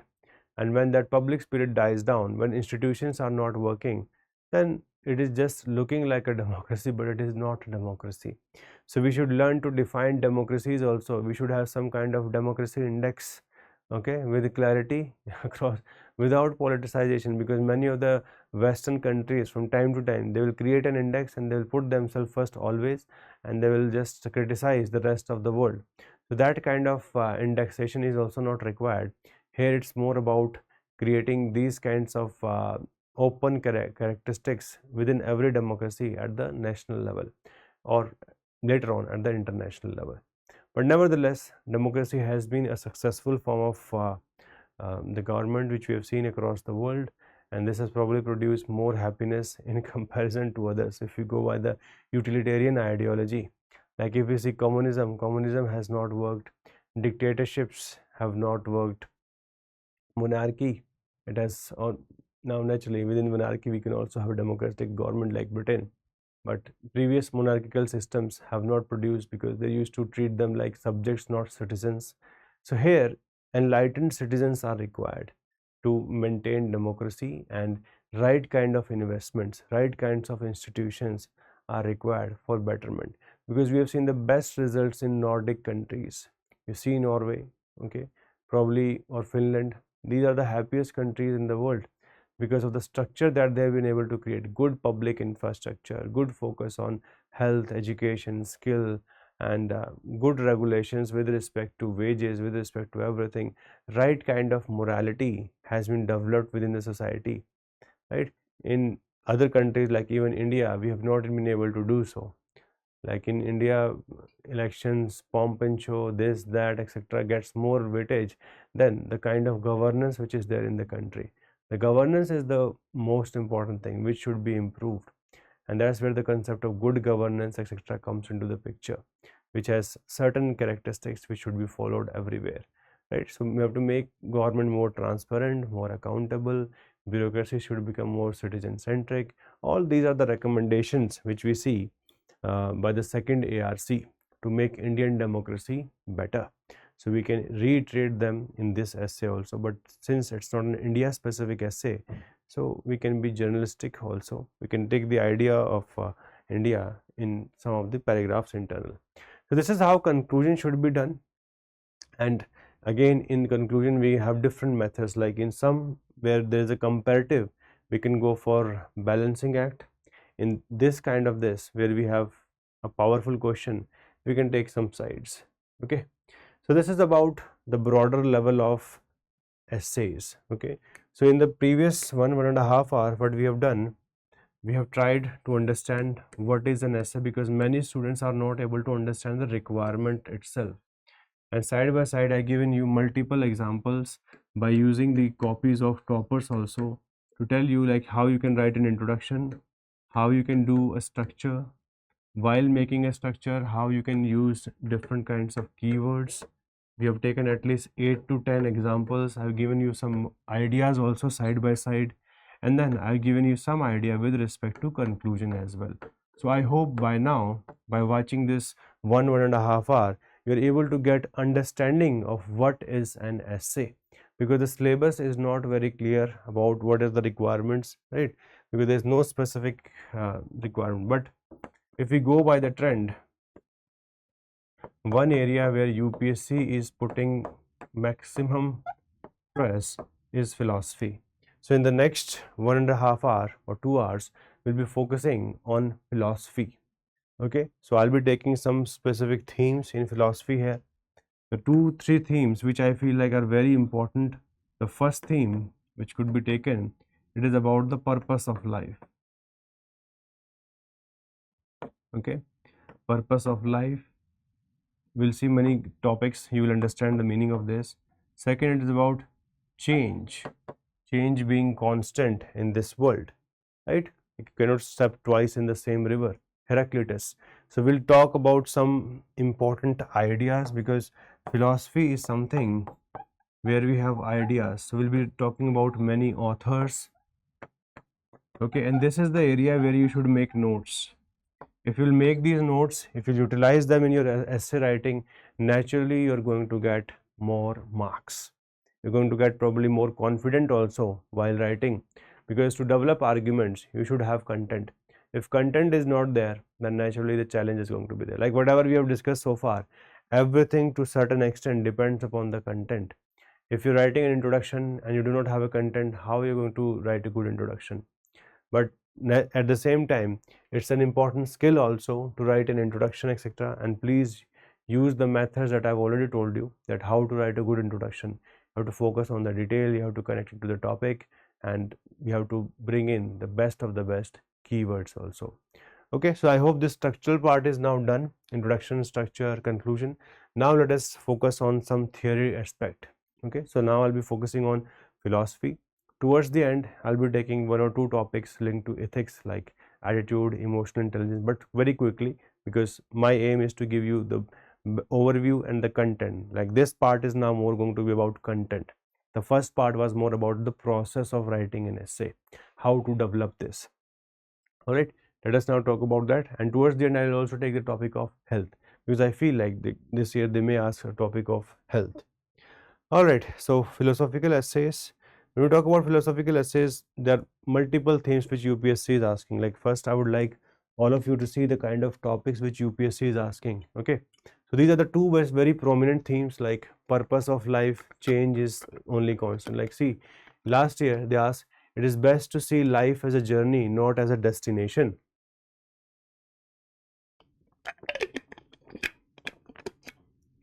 Again, how do you see life? Okay, that matters a lot. Like if you see life only as a destination, when results will not be in your favor, you will naturally going to be very irritated, and that may affect your individuality. On the other hand, if you see it as a destination, it is more of like you accept things from time to time, and you know that things are going to be sane or good enough in the long run. So it's more about destination. The cost of being wrong is less than the cost of doing nothing. So again, essay, not all who wander are lost. We're going to take this topic, okay, because some introduction, some structure is prepared for this. So we'll be taking this essay. And a ship in harbor is safe, but that is not what ship is for. The process of self-discovery has now been technologically out. So this is what I was saying there also. These are some of the topics linked to purpose of life. Change is only constant. You cannot step twice in the same river. Heraclitus, Greek philosophers. UPSC asks a lot about Greek philosophers, their comments, etc. So we'll be taking a lot of ideas from them also. Okay, so this is the part of the content development that I'm now taking. And materialism versus spirituality. Contentment is natural wealth. Luxury is artificial poverty. Philosophy of wantlessness is a utopian, while materialism is a chimera. So these two topics, again, materialism versus spirituality, this theme also we will take. All right, so let us now talk about this. Now, purpose of life. What is the purpose of life? Very important question. Okay, very important question. The more we understand about it, better the life becomes. It becomes easy to live. All right. So, risk or regret. This is the idea of Jeff Bezos. All of you would be knowing about this person because he is responsible for founding one of the biggest company on planet Earth, Amazon, right? So how did he do it? Because he must be also having some purpose of life. If you see the philosophy of Jeff Bezos says that I want to minimize regrets in my life. I want to have least number of regrets in the future. Every time you will not be successful. Like he has now ventured into space and one of the rockets, it just vanished. Okay, it caught fire, and even Elon Musk then took a dig at it that the space sector is difficult, or rockets are not easy to control. But nevertheless, when we see his company Amazon, it has achieved a significant milestone. So if we see his story, what do we see? He was a successful hedge fund manager. Many of you who understand economics would know about the hedge funds, right? These are the big funds where the people who are very wealthy, they invest because they already have good enough capital. They just want to ensure that their capital is not getting depreciated or the capital is not getting affected. So hedge fund managers are responsible for handling best of the best funds. So he was successful. He was a dream job for Americans in 1990s, but eventually he had a different passion. Initially what he did, it was more about economics, it was more about wealth. But then once he had a sufficient level of wealth, now he thought that I should do something which I feel is mine. So he chose passion over stability because in his job he was stable, he was a millionaire, all those things were there. He started wandering in pursuit of his passion for selling books. This is how he founded Amazon. He embarked on a journey driven by a desire to minimize future regrets instead of minimizing risk in life. Right? So that's his way of seeing life. Like we can use this introduction in not all who wander are lost.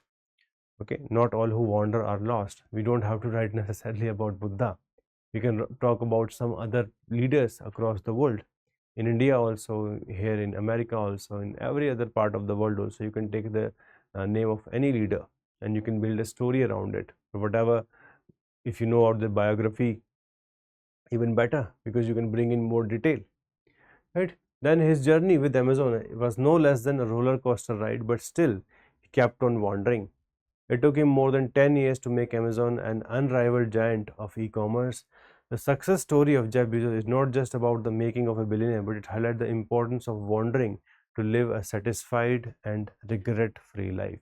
It's more about regret-free life. It's not about always achieving the best outcome. Things often do not go the way you want. Like recently, he has failed in his venture when it comes to the rockets. But that does not mean that these kinds of people will stop. They will not see this as a final failure. These failures are stepping stones for something extra. They will be doing certain things to understand this, and eventually they will come back. Okay, and they'll probably build even better than what it used to be. So this whole theme of essay, purpose of life. Okay, UPSC has asked many essays from here, and one of the topic was not all who wander are lost. You can remember a few quotes on this, and they can come in the exam also. Okay, in the form of the essay topics like an unexamined life is not worth living, Socrates. This quote was asked by UPSC in ethics paper also, because in ethics paper also they ask these quotes and they will always say what is its present relevance or the relevance in public administration, like that. They ask quotes like that. So an unexamined life is not worth living. If you're living a life without understanding what you're doing, then probably you'll be wasting your time. The time that we have is limited. We can achieve few things and we can achieve maximum things. Okay, or if you're content with few things in a conscious manner, it's fine, it's good enough. It's not like that everybody has to go into the same pathway. Okay, like people like Elon Musk, they are like, I don't think they need any kind of motivation from anywhere. He was asked this question by one of the reporter that what is your motivation? He said, I don't have motivation. I have some goals and I have to achieve them. That's it. I don't need motivation on daily basis. It's not required. If you want to create something significant, the creative mindset itself lays out the plan on daily basis. It's not about like somebody will come and tell me, Elon Musk, you are the best, you can do it, and one more rocket. So that's not how it is. It's just about understanding what you want to do in your life, and that does not mean all of us are going to achieve like what has been achieved by Elon Musk, because naturally we are not that much not having that kind of drive. That kind of drive is required, but that does not also mean that is the only right way to live life. The purpose of life is something which is dependent upon you. It is dependent upon things you consume and what you create out of it. But there will always be some universal truth linked to this concept of purpose of life. So let us try to understand what is the purpose of life on the basis of philosophers, etc. All that. You can use some of these quotes. Okay, I'm leaving this for you. You can read them, you can revise them, you can use them in the paper also. Now, purpose of life, Hinduism. Okay, if we see the purpose of life in Hinduism, yes, Purusharthas, it tries to create a balance. It does not talk about only spirituality. It talks about multiple things. Okay, it says very clearly that you have to follow your duty, because duty is something which is going to be there as an individual, as a part of, as a member of a family, later on as a spouse also. The duties are going to be there at multiple level, even in your job, whatever it is. Duty is something which is important. Second is earth. Okay, wealth, because naturally that's the foundation of everything else. Karma or karma or pleasure, and side by side moksha or liberation. This is something which Hinduism believes in, and they believe in human fulfillment and at the same time spiritual evolution. So things are balanced a bit, okay, in Hinduism, because in other religions, like if we see with respect to Buddhism, now Buddhism, we know about the Four Noble Truths, and the one thing that it tries to take care is that we should end suffering, and the desire, okay, the desire is nirvana. What they want to achieve is desire, and this nirvana. You can achieve desire, this naturally the desire to achieve nirvana. You can reach nirvana by following the eightfold path. Okay. In general, the philosophy of Buddhism say that we should not have desires, but if you want to reach the stage of nirvana, that also a kind of a desire. But again, it's an irony, but nevertheless. So that's the idea which we see here. The focus is on inner peace. All of you know about the basic ideas of Buddhism. Okay, it believes in mindfulness. So mindfulness is something which is very, very important in Buddhism, because if you want to live a happy life, okay, if you want to live a purposeful life, naturally mindfulness is going to be there. So that's why it specifically asks for certain things to be done in life. Then when it comes to Jainism, the purpose of life is about spiritual liberation. It's about liberation, ending the impact of karma on our body and our soul, and that's the kind of purpose of life which we see in Jainism.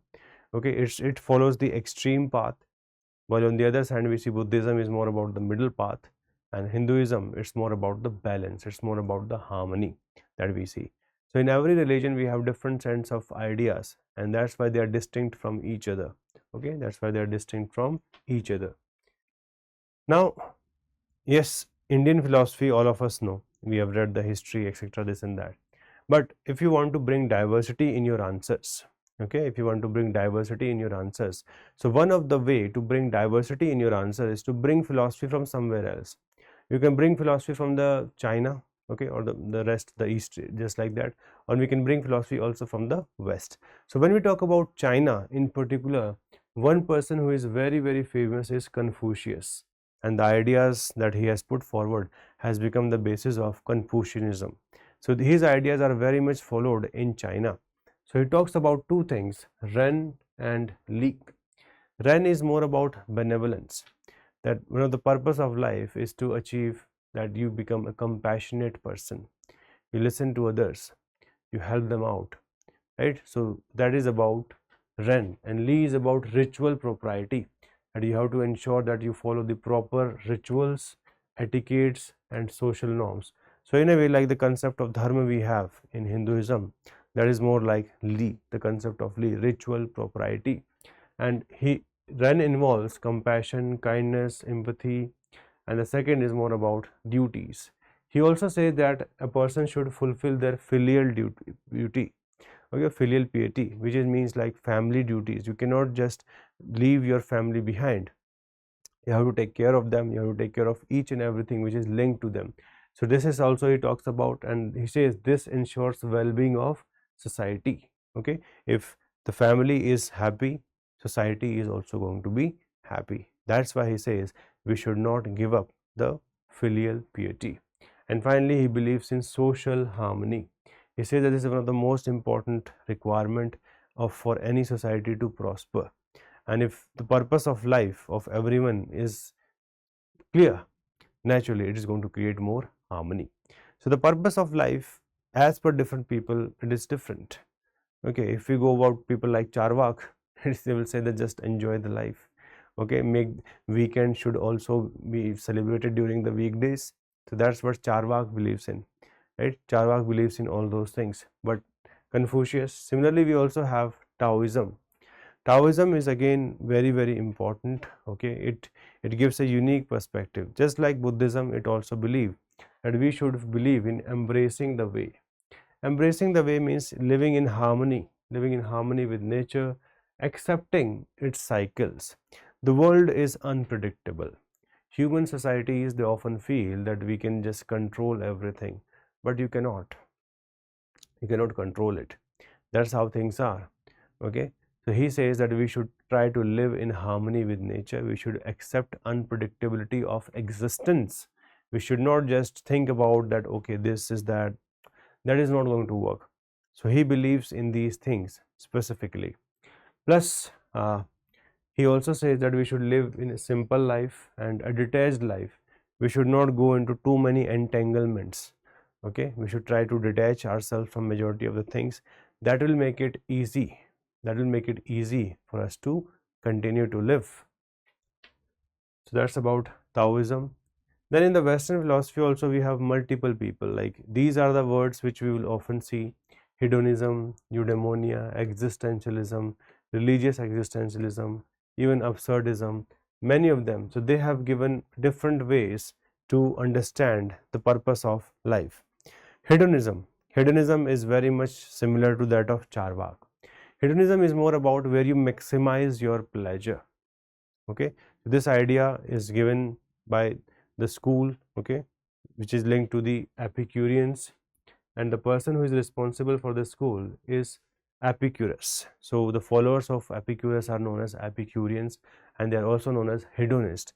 They are the people who we say that we should focus on more and more happiness, okay, more and more pleasure. So they believe that we should try to create absence of pain and tranquility of soul. Same kind of ideas we see even in the philosophies of Jeremy Bentham or utilitarianism, who says maximum happiness for the maximum number of people. But that is more from the point of view of decision making, but here it is more at the individual level.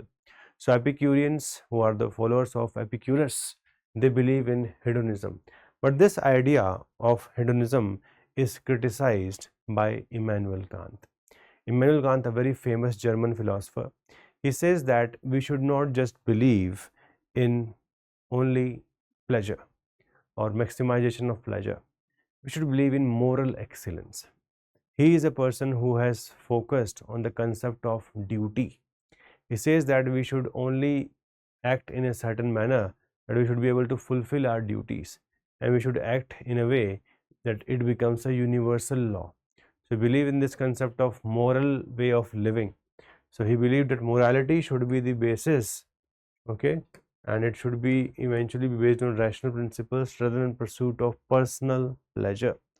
In fact, the idea of pleasure or hedonism is also criticized by another philosopher by the name of Arthur Schopenhauer.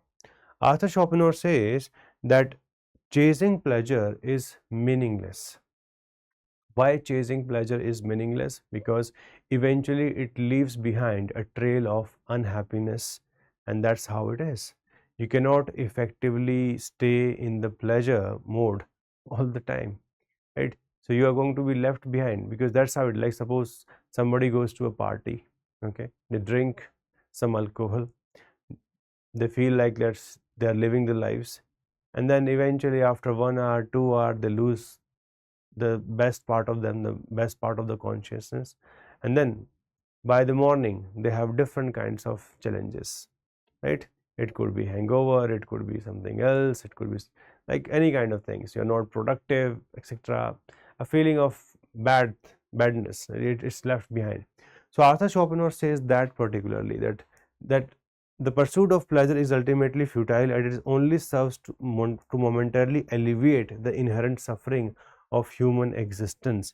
So you can alleviate the suffering of the human existence also by other things. You don't have to specifically focus on pleasure only. Now this philosophy, you can remember the names. Without remembering the names, you will not be able to make a good impact. Remember about Epicurus, remember about Immanuel Kant, remember about Arthur Schopenhauer. Arthur Schopenhauer is linked with the philosophy of pessimism as well. This philosophy of pessimism is like this, that even if you stay optimistic for a very long time, eventually there will be some low. Okay, eventually there will be some low, and the hope will be left behind. Okay, and eventually you will face some kind of misery that is going to be there. There's no requirement to unnecessarily chase pleasure. We have to understand the human existence. That's something which he talks about. So Arthur Schopenhauer is an important philosopher to understand purpose of life. You can remember few examples also, like we have this famous personality Kurt Cobain. Okay, he is from America, and he was part of this band known as Nirvana. Okay, so this word was probably derived from the Buddhism itself. So they made this band itself Nirvana, but this band Nirvana was not following the eightfold path. If you see Kurt Cobain, he was a figure who was having fame, wealth, and access to every kind of pleasure, and he was suffering from depression, and there was some kind of mishappening. Okay, and he and his wife, they fought a lot over that, and eventually he killed himself. He committed suicide. He just took out the gun, and guns are something which are ubiquitous in America. So he committed suicide, and that's the problem. That's the shortcoming of hedonism, that pleasure is equated with mere indulgence. Okay, and it may offer temporary high, but lasting peace or meaning is not going to be there. That's why Schopenhauer says pleasure is never positive, it is only the absence of pain. Okay, pleasure is only the absence of pain, it is never positive. That's what Arthur Schopenhauer says, and that's idea we can see from here itself, that if you're chasing too much of materialism, it doesn't help in the end, because you accumulate too many things, okay, which are not related to you. You have not explored the self, and that's the problem which we have. All right, that's the problem that we have. Now this is something which you can use in your essays. Okay, this is a study which was done. You can see this study.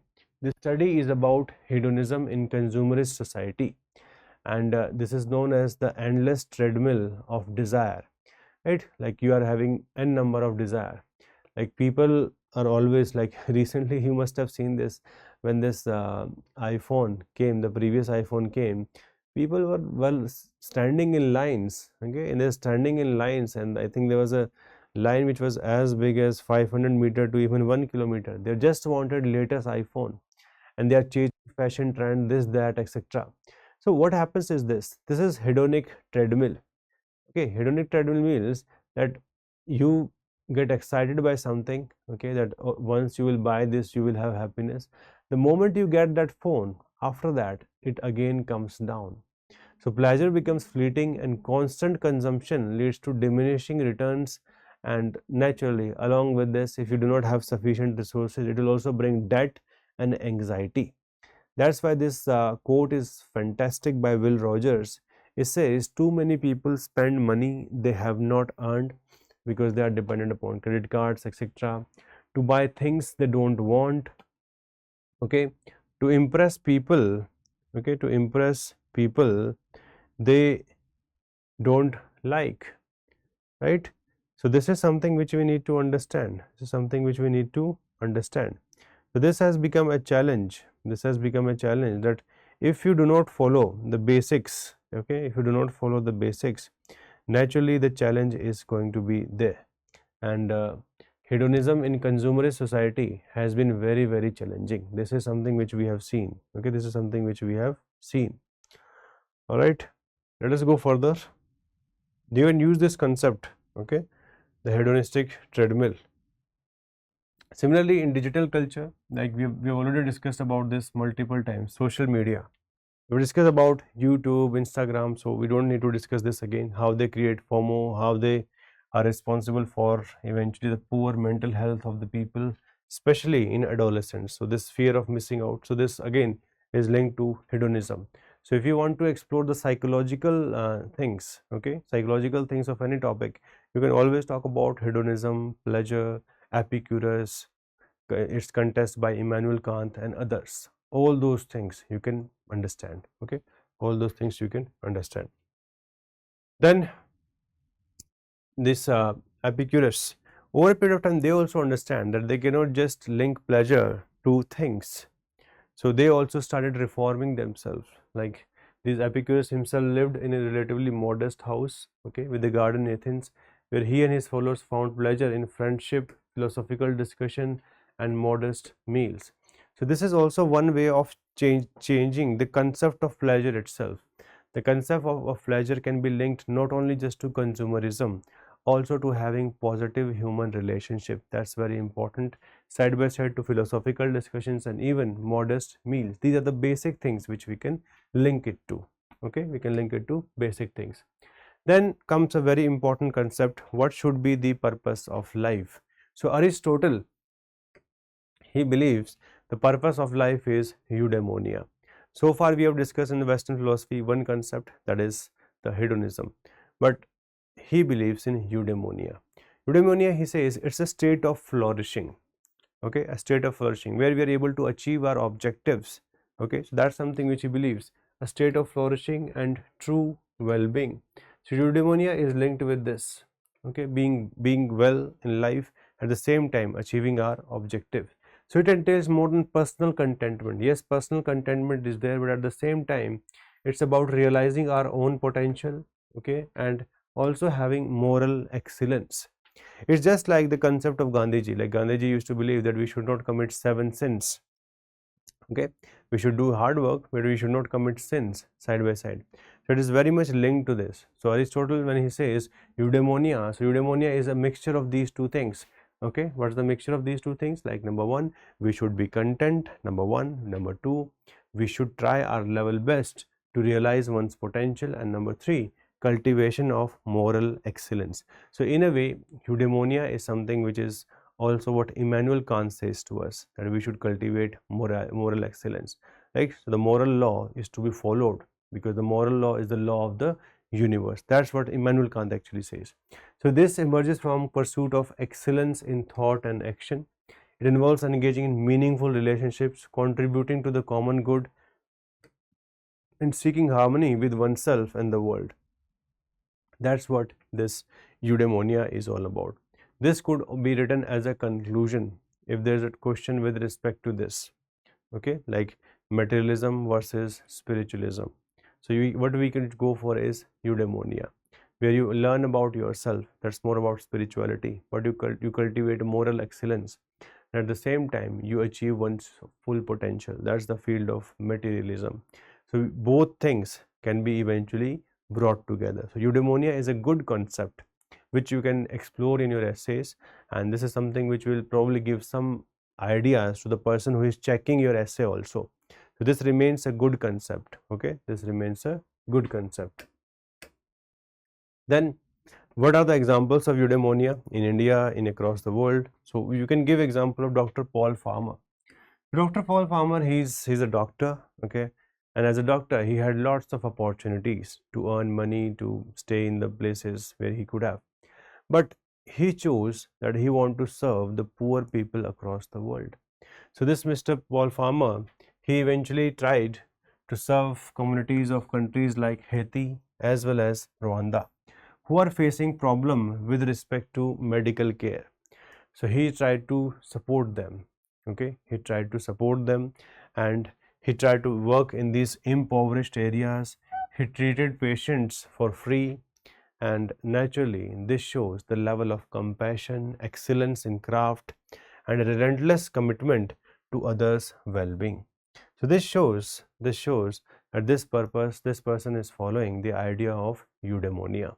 So eudaimonia is more about being devoted to self as well as others, right? Being practicing your craft, like he is practicing his craft, he is developing, he is reaching his potential in the field of medical, but at the same time he is compassionate, at the same time he is taking this moral responsibility, right? The famous Hippocrates oath that we have as a doctor, that you're going to treat the patients with the best of your ability. So that's something that he is trying to do. So this is the eudaimonia for him. Similarly, we have many people in India also who are also doing the same, like Baba Amte is a very famous person with respect to this. He was from a rich family, and he tried to help leprosy patients. These leprosy patients, they are more or less ostracized by the society, right? They are not allowed to enter the broader structure of the society. So he tried his level best to help them. That's what he tried to do. Okay, he tried to treat them and make sure that they can also live a dignified life. So being from a rich background, be already having the resources and still choosing to do these kinds of things, this is eudaimonia, where you are taking care of yourself, at the same time you're taking care of others. So he was not someone who was affected by having wealth. Similarly, we can have more examples like Medha Patkar, you can give example of that. Okay, and she was an activist during the Narmada Bachao Andolan, tried to ensure that the tribal people, they can get their rights. Okay, at least they should not get displaced, even though the dam was finally created, but at least compensation was paid by the government. So that's happened because of her efforts. Then we also have Jane Goodall, and they've dedicated their life to wildlife conservation and humanitarian work. So you can give multiple examples of India and across the world. Now comes another famous philosophy. Okay, this philosophy says that whatever meaning you're trying to derive from the world, okay, it's not there. You have to create meaning for yourself. Like many people, they try to derive their meaning from religion. Many people, they try to derive religion from they try to derive meaning from something else, right? Or just physical pleasures. Existentialism is a different philosophy. It specifically says that you are a human, okay, you have ability to think, you have ability to do certain things or perform certain things which cannot be done by other species. So it means you have more responsibility, and side by side you have to eventually create your own goals, because everything else is not there. So it says that the purpose of life is not predetermined but rather constructed by individuals through their choices and action. Remains one of the most famous philosophy of last 100 years, existentialism. Okay, and there are certain people who are linked with this philosophy, like we have John Paul Sartre. The image you see is of John Paul Sartre. We also have Friedrich Nietzsche. So these are one of the most prominent personalities who are linked with this philosophy. They say that you are a human, you can think, you can make specific goals for yourself, and you have the ability to change your goals also from time to time, right? So this is what is existentialism. And many people, when they say I have an existential crisis, because they had created some goals for themselves and suddenly they are not able to achieve them, so a sense of crisis comes in. So he is talking about existentialism, John Paul Sartre. He says that existence precedes essence. There is no essence before existence, and it emphasizes personal freedom, responsibility, and authenticity in navigating life's inherent uncertainties. So that is very, very important. Actually, what happens, why majority of us, we depend upon others for the sake of guidance. Okay, as an adolescent, as an early life, it's fine, but is it required throughout the life? Because whenever we have too much of freedom, we create suffering side by side. Like suppose there are few days where you feel that okay, you will not make a schedule, so you did not study at all. So you had the freedom and you start suffering your freedom. Then you ask for a planner from the institute, and please give me a planner that I can follow this, that, etc., etc. So that becomes a challenge. Okay, and that's what he's talking about, that we should emphasize on our personal freedom, responsibility, and authenticity. So this is more about taking the responsibility for yourself, taking responsibility for your thoughts, actions. Exactly. That's the part which is linked to existentialism. And they argue that humans are confronted with the anguish of freedom as they must create their own meanings in a world devoid of inherent significance. So they do not believe there is anything divine, they do not believe there is anything significant in this world. You have to create a meaning for yourself. This is what existentialism is all about. Okay, this is what existentialism is all about, and thus the purpose of life emerges from individual experiences, relationships, and the pursuit of personal values.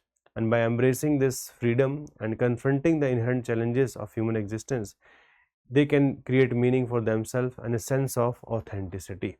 This is again a very, very important philosophy. So if any essay comes which is linked to the theme of purpose of life, you can use the idea of existentialism also. Existentialism remains one of the most important philosophy that we have. Right? Like one of the good example of this is Viktor Frankl. Viktor Frankl, he is a Jew. He was in concentration camp during the Second World War, and he noticed that peoples were getting killed in large numbers. The ruthlessness approach of the Nazis could be seen. He lost many family members also, but he was somehow able to survive. Now think of this person whose family is now gone, whose near and dear ones have been killed in the gas chambers. Okay, they've been killed by using n number of chemicals.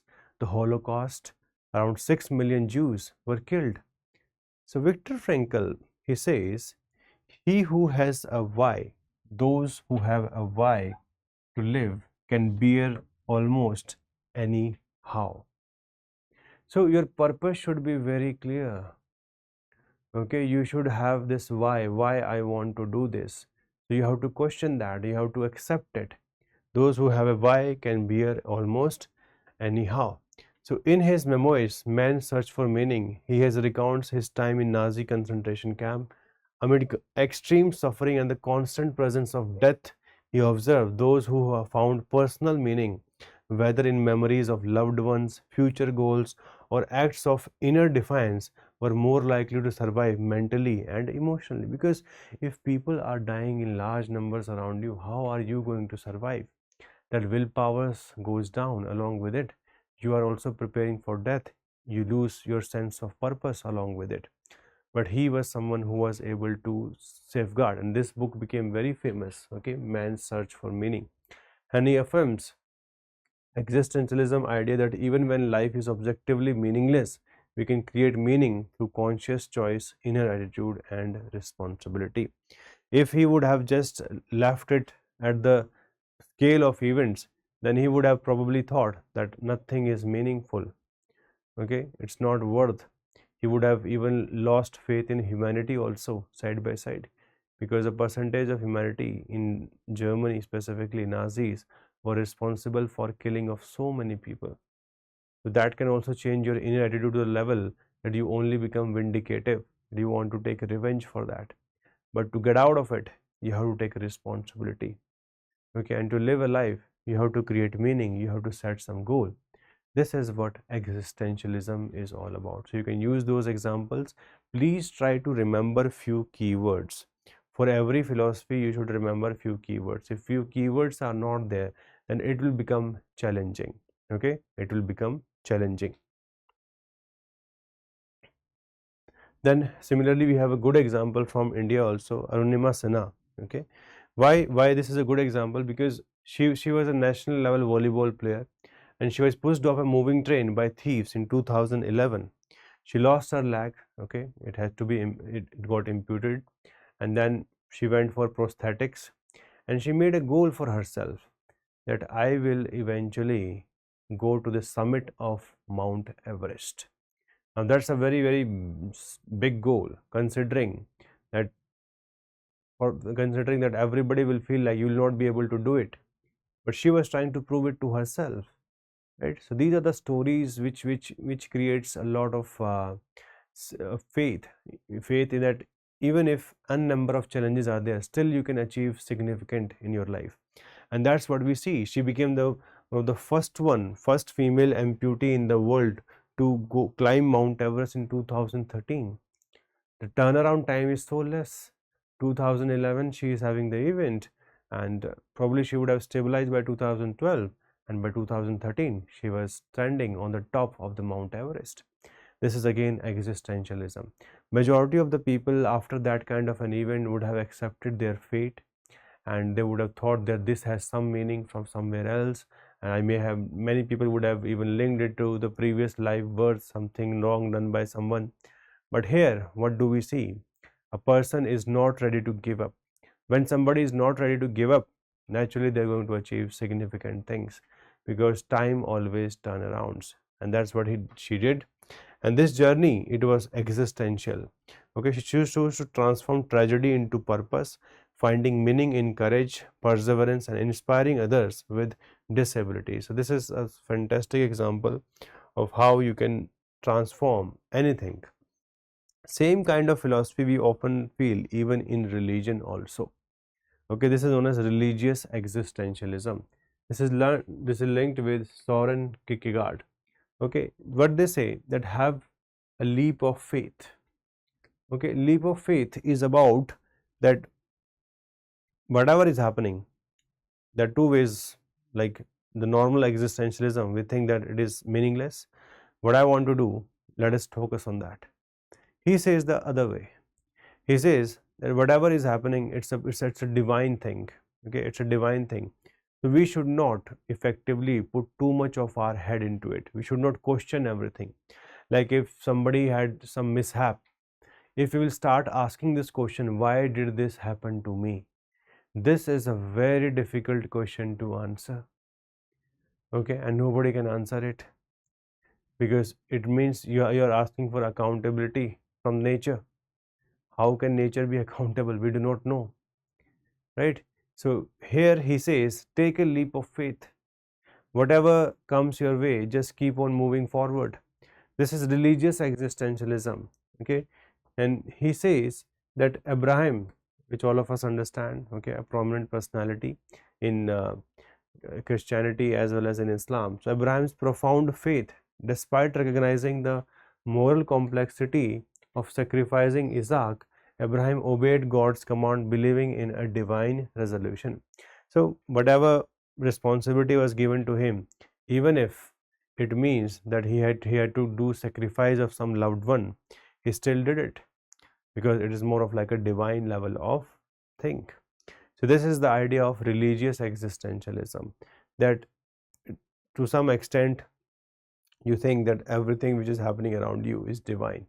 It's the decision from the divine, and you are going to do what is required to do. So you're not going to overthink something. So this is more about not overthinking and having that leap of faith. Okay, that leap of faith is required. Okay, so that's the first philosophy which we're supposed to discuss, purpose of life. So in this theme,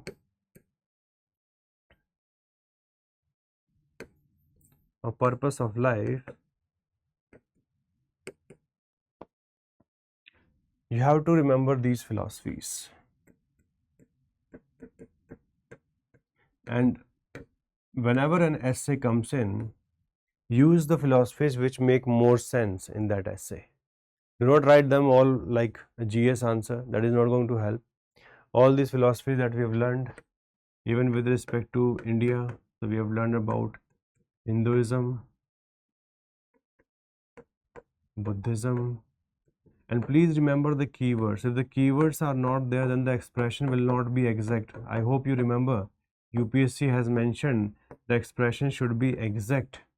Then the Chinese philosophy linked to Confucius and Taoism, then the Western philosophy. Okay, in Western philosophy we have understood about hedonism, we have discussed about eudaimonia, we have discussed about the others, existentialism, religious existentialism. So all these are the Western philosophies that we have. So whenever topic comes on purpose of life, okay, there you can explore these philosophies. They will help in creating arguments, examples. You're free, you can write from anywhere. I've given you some examples, but these are indicative in nature. Okay, these are not the final example that everybody should write the same. Whatever examples you feel like are good enough, use them. That's how it should be. Okay, that's the way to think about it. This is one of the major topic, major theme which UPSC has been asking for a very long time. Okay, for a very long time. Like suppose last year the question came, okay, think of life more of like a journey, not as a destination. So from here you can explore, okay, where you have to explore life as a journey,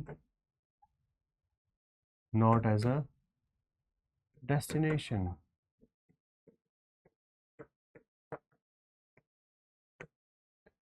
Like Arunima Sima, you can take her example to start an anecdote on this. Like she was a national level volleyball player. Probably she would have had ambitions in the field of volleyball. She would have had that I will achieve these medals, I will go into the Commonwealth, etc., whatever it is. So she must have thought about a destination. But then the event of 2011, when eventually she lost her leg, now excelling in that sport specifically now became challenging. So if she would have only thought about that only one single destination, in this case, this would not have been achieved. Life is more about a journey where she thought that, okay, let me now create more purpose for myself, right? So that purpose was to go to the top of Mount Everest, and this is something that she eventually achieved also. So you achieve something and then you do something else. It's like a journey. It's not like this is not the final end. Till the time you are alive, the journey is going to continue. So life is not like a destination. Life is more of like a journey. So these kinds of things, when they come, you can explore ideas from all of them. Okay, you can explore ideas from all of them. Like the Chinese philosophy, you can see of Taoism, which is talking about embracing the way. Okay, whatever comes in life, you just accept it. Okay, and you develop that flux mindset that whatever happens in life, I will accept it and I will keep on moving forward. So that idea can be eventually taken. The Western philosophy, you can say, state of eudaimonia. You're talking more about personal excellence rather than about any other single destination. So you can take all these ideas for making arguments. These philosophies are going to be very, very useful. Many students, they keep on writing the examples, this, that, and they often use the very cliched approach of brainstorming also, political example, social example, economic example. That doesn't work in each and every essay. It can work in some essays naturally, but it cannot work in each and every essay. So it is my recommendation to all of you. What you should do, you should try to do brainstorming. Okay, so on this topic of purpose of life, do some brainstorming. And the ideas which you can remember, please make a list of that and keep on revising it till the day of your essay paper. So you have to do brainstorming on philosophy, because there all of a sudden everybody becomes blank. That's the challenge which we need to remember. Okay, that's the challenge which we need to remember here. Okay, let us go to the second theme of philosophy, because this is the second prominent theme, philosophy of change. Okay, now UPSC can ask from here also, because change is something which is the only constant that we have in our lives. And if we talk about Heraclitus talks about this. Okay, you cannot step twice in the same river. That's the famous dictum which was given by Heraclitus. Stoicism talks about it's not necessary that what happens to you, it's not important what happens to you, but what you do about it is that really matters, right? So that's about Stoicism, very important. It helps in developing willpower. Then Nietzsche is about the eternal recurrence. He says that the events that we have in our life, they're going to repeat one after the another. The beauty is to understand them and eventually living a life which is more meaningful. Process philosophy, this is more about that how you can eventually focus more on the journey rather than on the destination. Like similarly, we have the same kind of philosophy even in Mahabharata, in Bhagavad Gita, Nishkam Karma. which is more about focus on your actions, because you do not know if you will achieve the fruits or not. Okay, the fruits will come or not of your action, that's something which is not in your hands. So process philosophy talks about that itself, more or less. Like it is also linked with the same, like Dhoni used to be one of the major personality who talked about process philosophy all the time. Similarly, we try to understand the change through Hinduism, Buddhism, as well as Taoism. So let us start with Heraclitus. Okay, so Heraclitus, again a Greek philosopher, he believed that the world around us is transforming all the time, which is a universal truth also, right? There's a flux, and he says that change is the only constant, but also fundamental to the fabric of reality itself. Whatever reality that we are experiencing, naturally this reality itself is also something which is different for different people, right? There's a very famous debate between Rabindranath Tagore and Einstein. Rabindranath Tagore says that the reality that we see, okay, and the morality also that we try to create, in fact, the idea of truth, beauty, etc., these are human constructs. Okay, these are human constructs, and we are the one who are responsible for creating these things. But Einstein says no, that these are not human constructs, these are the part of the nature itself. Again, that's the fabric of reality. Everybody has different ways of seeing reality around themselves. So we cannot say that something is 100% correct or something is 100% wrong, right? But the debate continues. So here also we see that, and the famous dictum, you cannot step into the same river twice.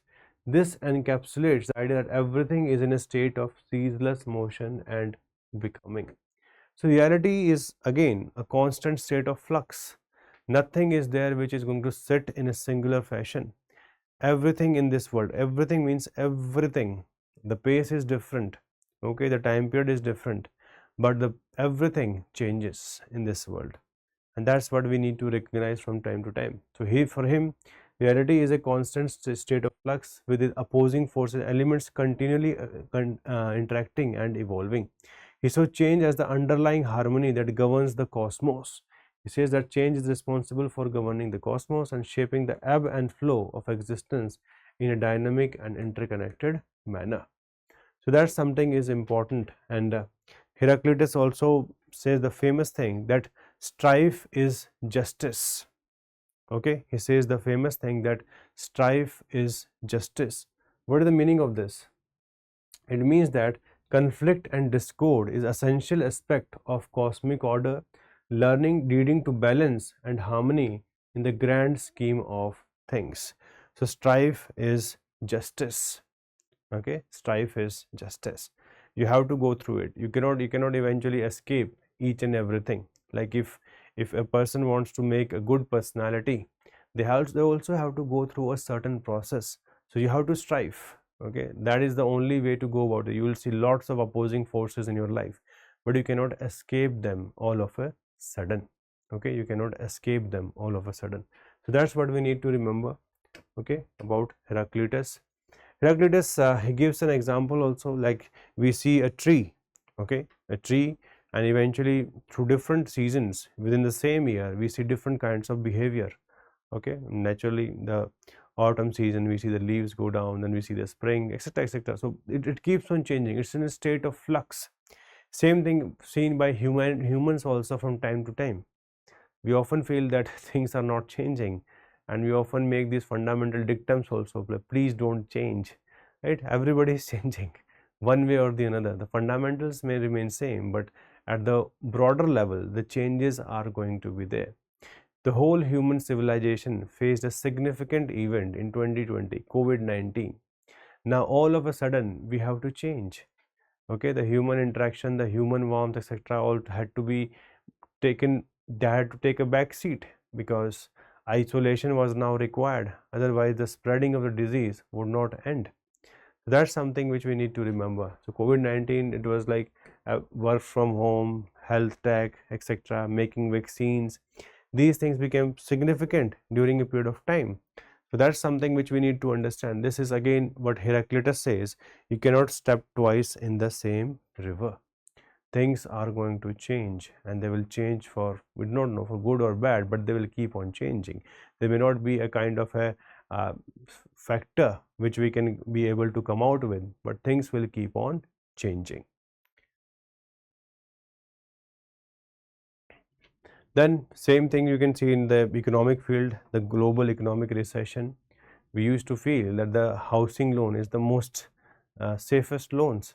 They used to have AAA ratings in America, but when the people they started like flipping houses, like one day they had a house, they want something else, loans were going on like crazy, and then the world entered a recession, right? All these loans, they became bad debts, and the economic crisis which came along with continued for at least 4 to 5 years. It was a big impact on the economy of the world. Then Nokia, all of us understand, probably the strongest phone that everybody knows. So Nokia, it was the leader of the feature phones, but it did not focus on smartphone, it did not focus on Android, and from the late 2000s, like from the 2008 2009 onwards, it started slipping in the international market. But later on it focused on some other technologies, and it has re-emerged. Okay, it has re-emerged as a leader, not in the mobile sector itself. Then comes stoicism. Okay, now change is going to happen. How would you react? The stoicism is more about emotional intelligence. Okay, it is more about emotional intelligence. How emotionally intelligent are you? That's what stoicism is about. The stoicism tries to tell you that you have to maintain a balance in life, and that's what we need to remember.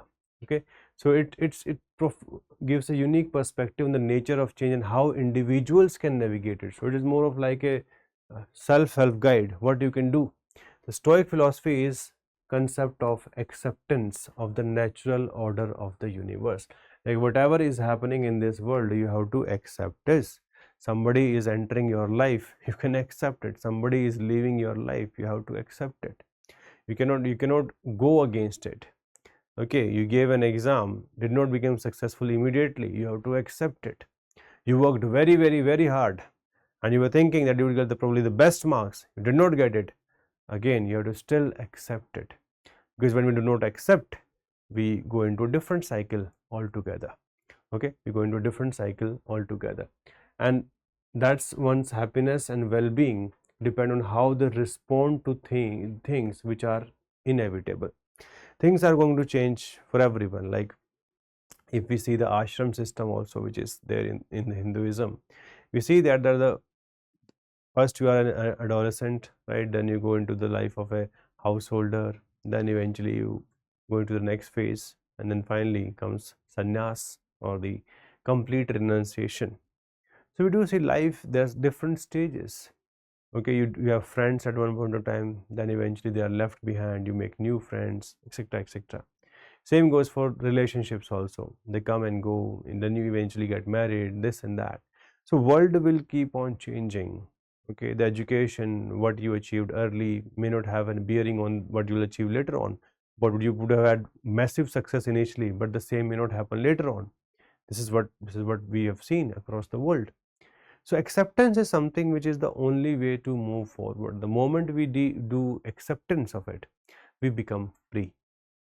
Otherwise, we keep on fighting with the thoughts which are never ending, and this becomes a cycle. Okay, this becomes a cycle which is not going to be useful, or it will eventually become futile. So the famous Stoic philosopher Epictetus, he famously remarked, okay, it is not what happens to you, but how you react to it that matter. It is one of the most famous line, and this can come as a essay also. Okay, this can come as an essay also. So please remember this line. It is not what happens to you, but how you react to it that matters. This encapsulates the Stoic approach to change, embracing the importance of maintaining emotional stability and rationality in the face of adversity and uncertainty. And it encourages individuals to embrace change as an opportunity for growth and self-improvement rather than resisting it out of fear or attachment to comfort. This often happens, like sometimes uncomfortable situations will come in your life, but they will be responsible for taking you to a whole next level. And that's exactly what stoicism is about, that do not seek comfort all the time. Okay, comfort can come, but it can go at any point of time, and you have to accept and you have to move forward, right? This is what life is. Like today you are working as a student, right? You're doing your level best. To tomorrow most probably you will get selected, and once you get selected you will become a bureaucrat. As a bureaucrat, from morning till evening you have to take so many decisions. You will be transferred regularly, your family life may get affected, your education of your kids in the future will get affected because of this, their friendships etc. will get affected. So there are lots of things which will get affected. Okay, there are lots of things, and throughout the career these things are going to be there. So changes are something which are important part of life. They are also there for the sake of taking you to the next level, and that's something which we need to understand. Okay, which we need to understand. Furthermore, stoicism teaches the practice of love of fate, which means embracing the entirety of one's life, including its joys and sorrows, as necessary components of a meaningful existence. So don't fight what is not in your control. This is one of the most important learning which we have, and that's something which we need to remember. Okay, we need to remember this. Like one of the best example we have is of Stephen Hawking. Stephen Hawking, he was diagnosed with this disease ALS at the age of 21. Okay, and naturally if somebody is diagnosed at such an early age, they knew that they are not going to have a normal life like other individuals. Your nerves, your muscles etc. are not going to work in the same manner. Your mobility will not be there, but still he tried his level best, remains one of the prominent scientists of the previous century, and he accepted that he cannot control this, and he just focused on his own purpose. Purpose was to continue with the research. So he kept on working in the scientific field. Okay, he was helped by many companies, and naturally he was able to communicate by using those devices. But he remains one of the most prominent personality. Movies has also come on his life, so you can see those movies. Okay, or you can use at least the anecdote from those movies if you wish to, because again you have to come out with anecdotes in the examination, so we should be ready for that beforehand. Then comes Nietzsche, Friedrich Nietzsche. Okay, he wrote this famous text, God is dead. Okay, he wrote this famous text that the God is dead. Why he wrote that the God is dead? Because eventually the way the God has been shown to the people, the kind of characteristics which were linked to the God, he said that this is not sustainable. Okay, people are linking anything with God, right? That's why he famously said that the God is dead. Anyway, so he believes in eternal recurrence, which means that universe operates in perpetual cycles of recurrence, wherein all events, experiences and states of being repeat themselves infinitely through eternity. And he also says that we should accept it, we should be willing to endure the repetition of every joy, every pain and every mundane detail for all eternity. And just like the Stoics, he also believes in acceptance of this, and he says that once we accept this, we are able to have freedom. If we will just keep on saying that why something bad is happening to us, this, that, etc., it is very difficult to move forward, because your majority of your energy is going there in understanding something which has no answer, rather than accepting it and then moving forward with what you want to do. The purpose becomes more important, and that's what he also says, that we should focus on human freedom and self mastery rather than succumbing to despair of nihilism, okay, or the illusion of linear progress. Individuals who affirm the eternal recurrence affirm the inherent value and significance of every fleeting moment. So that's about it. Okay, so he gives this eternal recurrence. This is also a good idea with respect to changes. So that comes from Friedrich Nietzsche. Process philosophy comes from Alfred North Whitehead and Charles Hartshorne. So they say that human life, when we are living it, there are two ways of living. One, to always focus on what we want to achieve. The second, we know what we want to achieve, we have that understanding, but at the same time we also want to analyze how we are going to achieve it, how we can make a perfect system which can ensure better chances of success, right? Because again, we often feel that the luck that we have in life, it can be engineered. Luck is something which can be engineered by doing things in a smarter fashion, by making the process better for ourselves. So he says that interconnectedness, creativity, and flux, they're inherent in every aspect of reality. It rejects, the process philosophy rejects static and fixed conceptions of existence and says that the world is dynamic and evolving. And it says, rather than too much focusing on being, we should focus on becoming. Being means more about self, focus on only the self, or self preservation to be accurate. We should focus on becoming. And this is something which is true, because if we are just focusing on what we are today rather than what we need to go, the focus or the energy is not going to get channelized. If energy is not channelized, outcomes are not going to be there. So we should focus on this. This is a very significant kind of an understanding, and that's what he also says. Okay, that's what these two together says, that reality is a continuous process of becoming, characterized by perpetual change and emergence. Everything in the universe is a state of constant flux, undergoing continuous transformation and development. So this is exactly what we need to remember. Okay, what we need to remember, the eternal flux is going to be there. And this is what, on daily basis we have different challenges. Like today we feel like, okay, this is what we need to do, then something else comes in, then something else comes in. We prepare for one exam in one way, but that doesn't work, again we have to redo it. So flux is going to be there. Process is where you have to win, process is where we have to work. So this emphasizes the importance of relationships and interaction in shaping the unfolding of reality. Entities and events are not seen as static substance but with fixed properties, but as dynamic processes which emerge and evolve through interconnections. Just like we see the evolution, okay, like the process philosophy, one of the best example of this is Steve Jobs. Steve Jobs, when he wanted to a phone which could eventually create a new experience for the masses, he did not have any technical details to support it. Okay, the first iPhone, it was launched in 2007, and this was going to be touch based. This was not something which was done so far. So he said, let us focus on the process, let us focus on something which is very, very important. So he focused on the process, and this process became responsible for creating one of the most legendary product which has ever been created, which have been improved over a period of time, and we have seen 17 versions of that have already come, right? The next one is in the offing. So this is something which we need to important, right?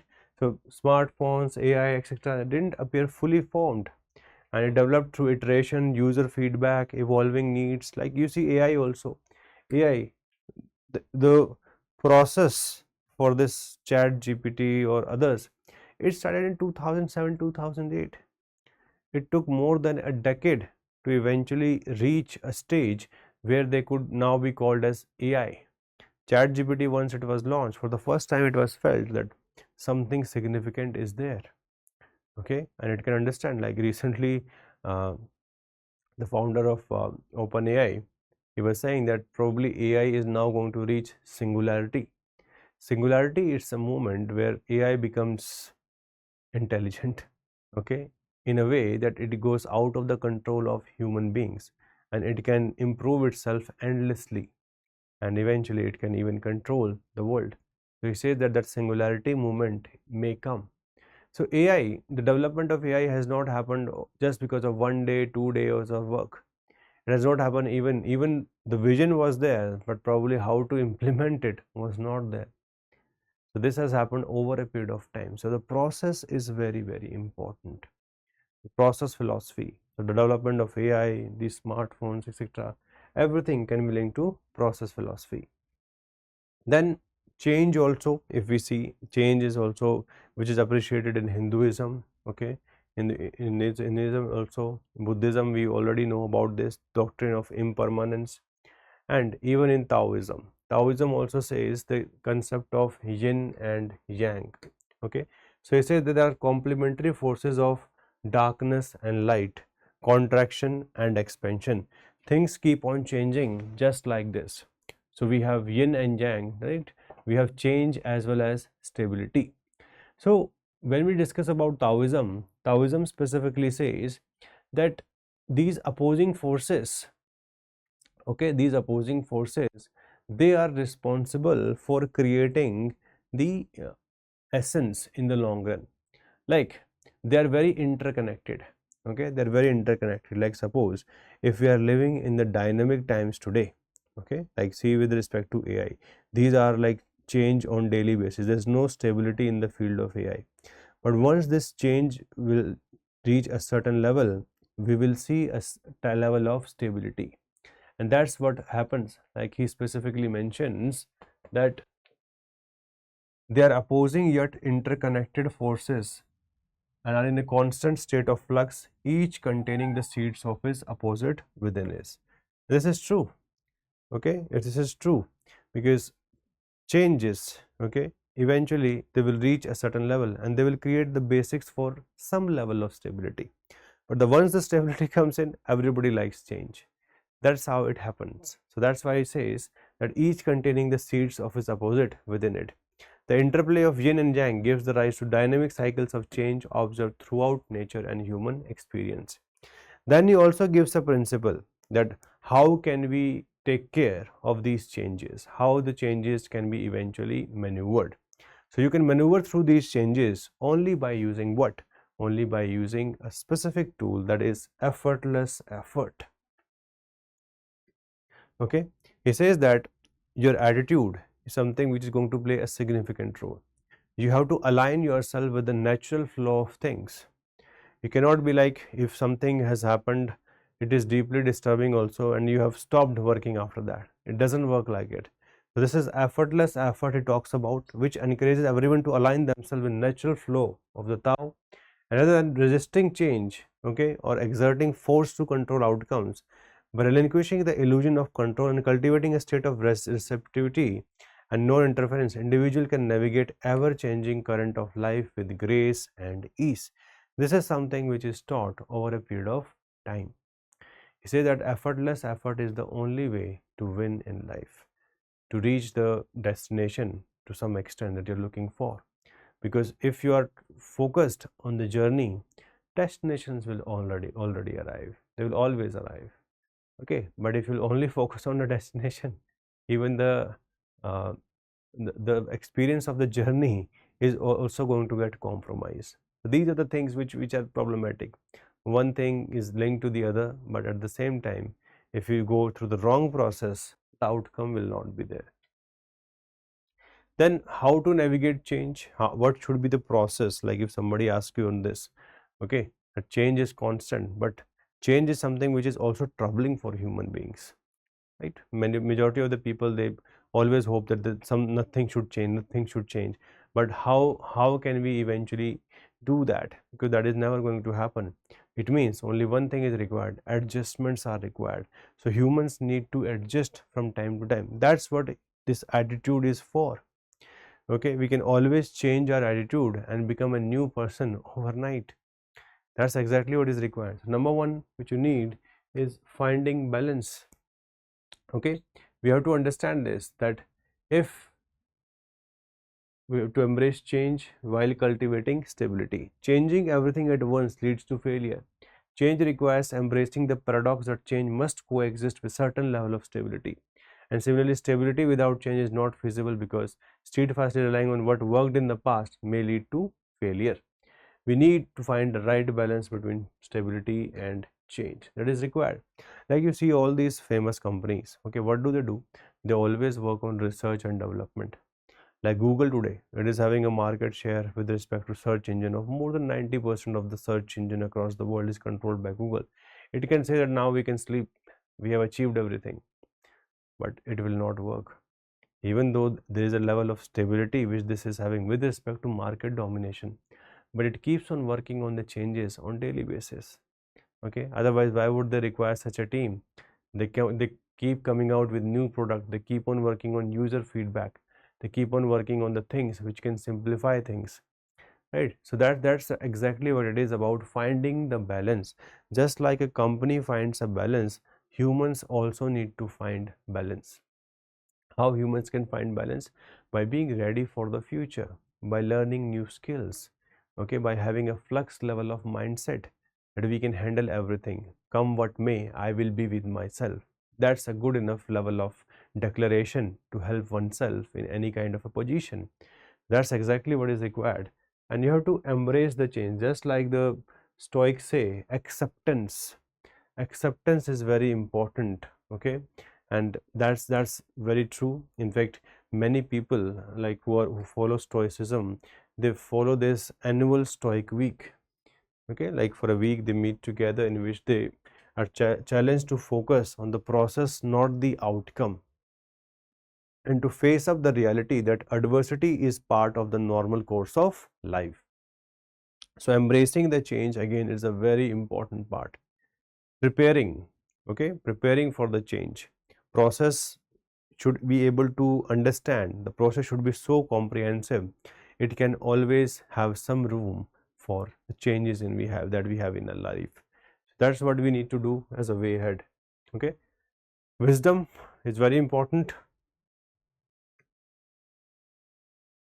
Wisdom is very important because all of you know that wisdom is something which helps us in taking the right decisions. Discernment is again important because it helps us to make wise choices and navigate the process of effectively. So we need to focus on decision making. That's why decision making is such an important task. When we become procrastinated, we are not able to reach anywhere. So to get out of the state of procrastination, you have to take decisions effectively. And that's where the wisdom is going to come, because many people are so afraid of change that they are not able to take decision itself. So decision making should be taught from the early days. This is also an important requirement for human beings. And finally, what I'm telling from last many hours, right? Bugs mindset. Ability to see all change, whether you want it, expect it, or like it or not, as an opportunity. Okay, see it as an opportunity, not as a threat, and to harness its silver linings. So that's something which we need, and form a healthy, productive outlook for what's ahead. So it's naturally about attitude. Attitude is very, very, very important. As a human being, all of us can change in an instant, and we can be new. We don't have to change our faces, we don't have to change our body, but we can change all of a sudden by changing our habits. And these habits can only change if we change our attitude. Attitude is something which is very, very, very essential part. Okay, it's one of the most essential part with respect to this. So that's the way ahead. And there is this famous book. Okay, you can just see this. And this book is about Who Moved My Cheese. So this is written by Dr. Spencer Johnson. Okay, so this book says that people, when they achieve something, okay, once they achieve something, they get more or less emotionally attached to it. Like he writes in this book, Who Moved My Cheese, that we need to understand, accept, and thrive through inevitable changes.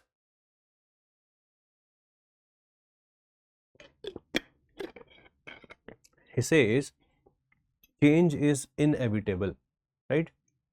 Why change is inevitable? Because you cannot stop it. It can't be stopped. Like there used to be a company linked to cameras, Kodak. Kodak used to make camera films. In previous cameras which were not digital, films were required. But this company, this was not ready to change. One of its engineer came out with the product that we can make digital cameras and we can go further, right? But Kodak was not ready. Its management said, if we will make digital cameras, then what will happen to our current business? They were not ready to transform. Like you see, Reliance, largely it was a petroleum company with some backgrounds of textiles. But from the last 10 years, 12 years, we see it has become so much focused on the other aspect. Today we have Geo, like they have entered telecom. Similarly, they have entered into even finance, geo finance. Same goes for Samsung. Samsung used to be a textile company. The Samsung that we see today, they've recently launched new phones also, and it used to be a textile company, but over a period of time, whenever there was a requirement of change, Samsung has been able to successfully go through the changes.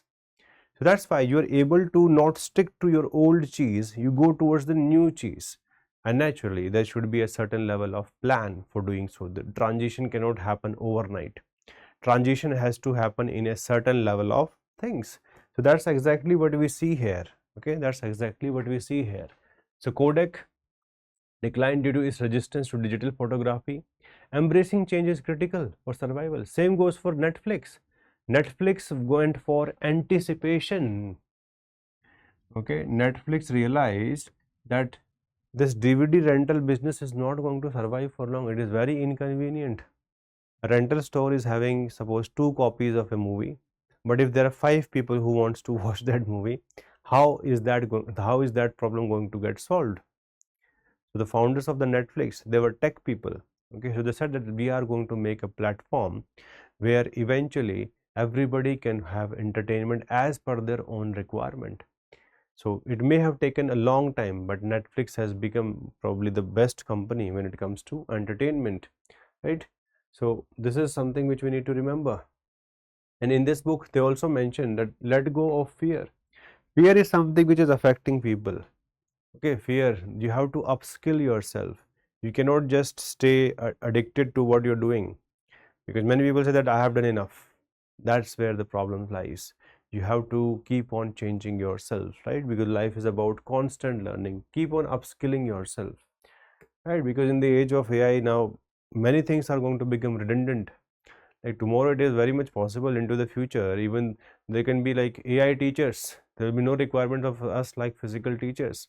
So we have to probably change ourselves. Okay, we have to probably change ourselves to stay economically active, because in your economic age in which you're supposed to be active, you cannot retire. You cannot just give up.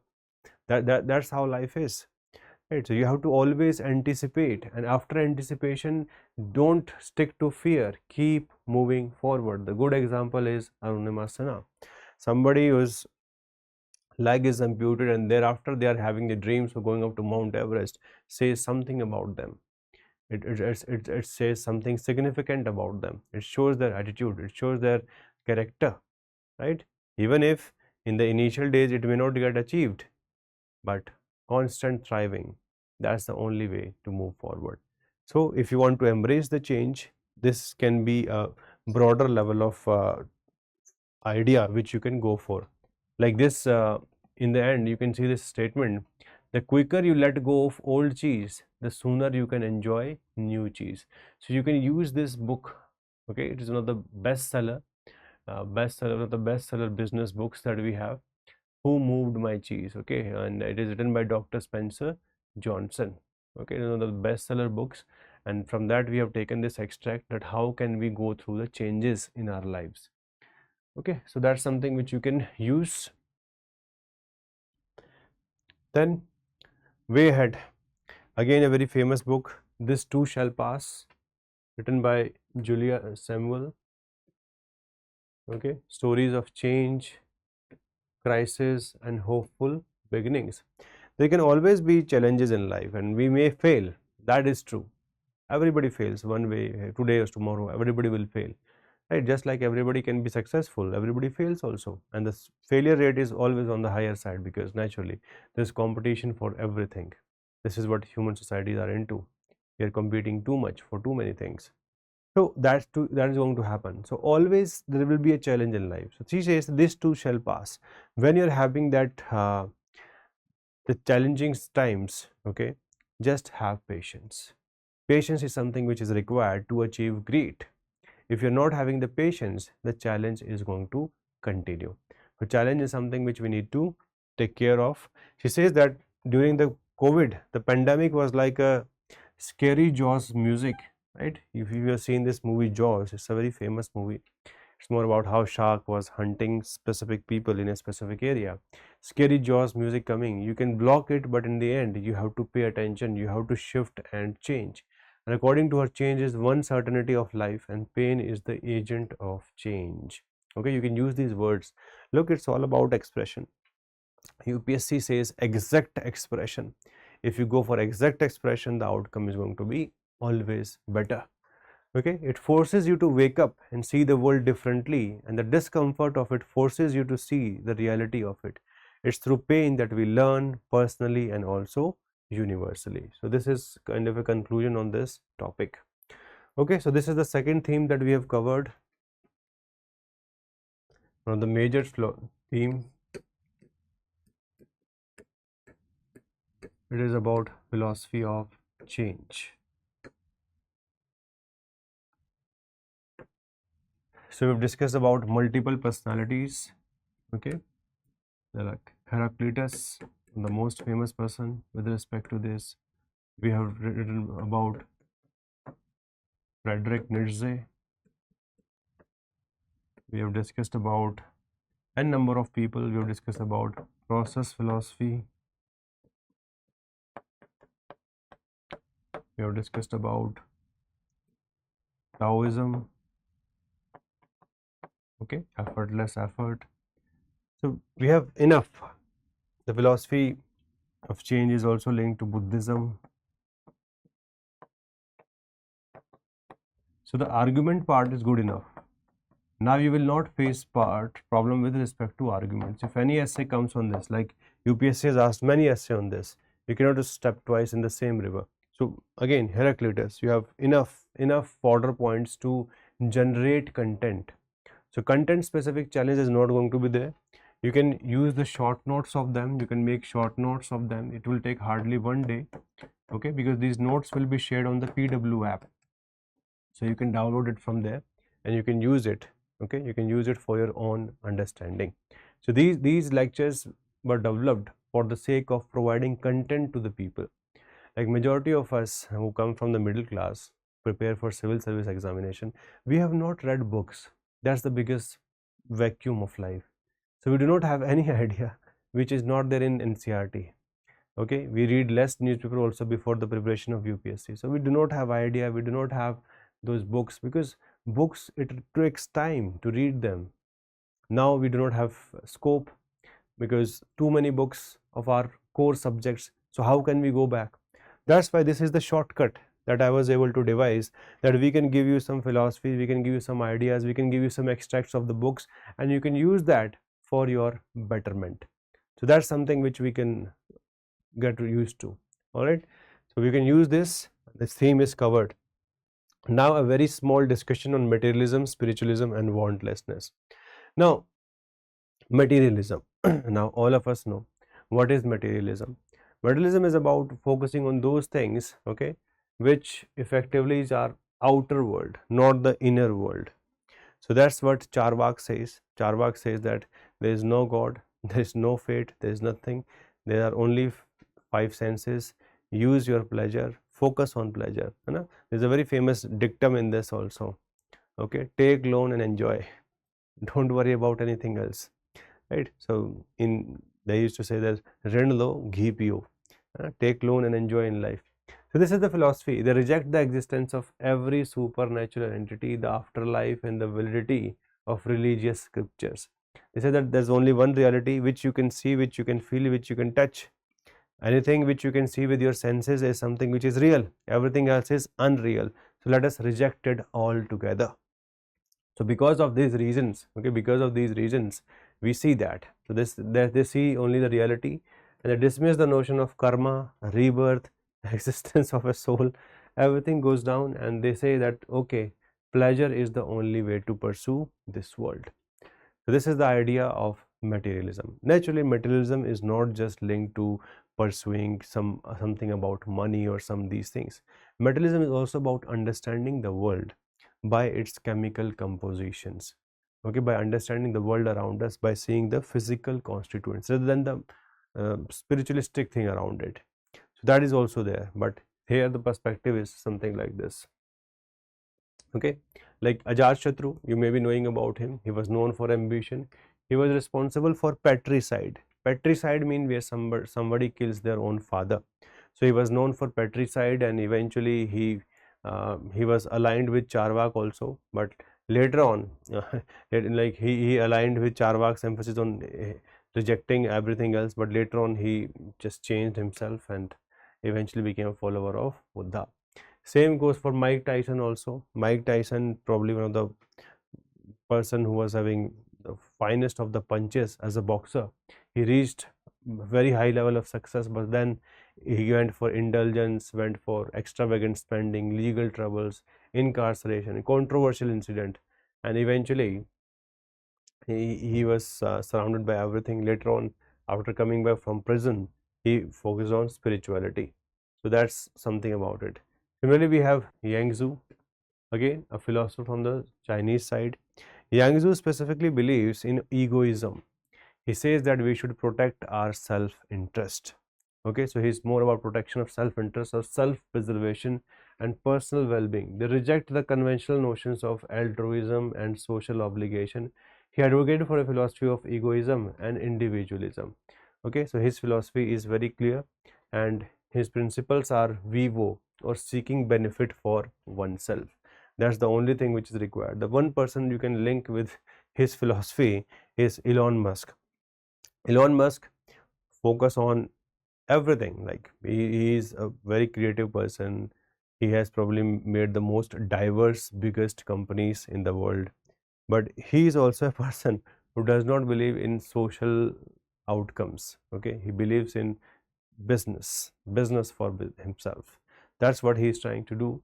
So he is only focusing on profit, prioritize his own goals and beliefs, and ignore criticism, regulation or social consequences. So he is driven by that. So he is someone who is following vivo and a benefit for myself. So that's what he is exactly trying to do. Jainism, completely opposite of this. Okay, aparigraha, non-possessiveness.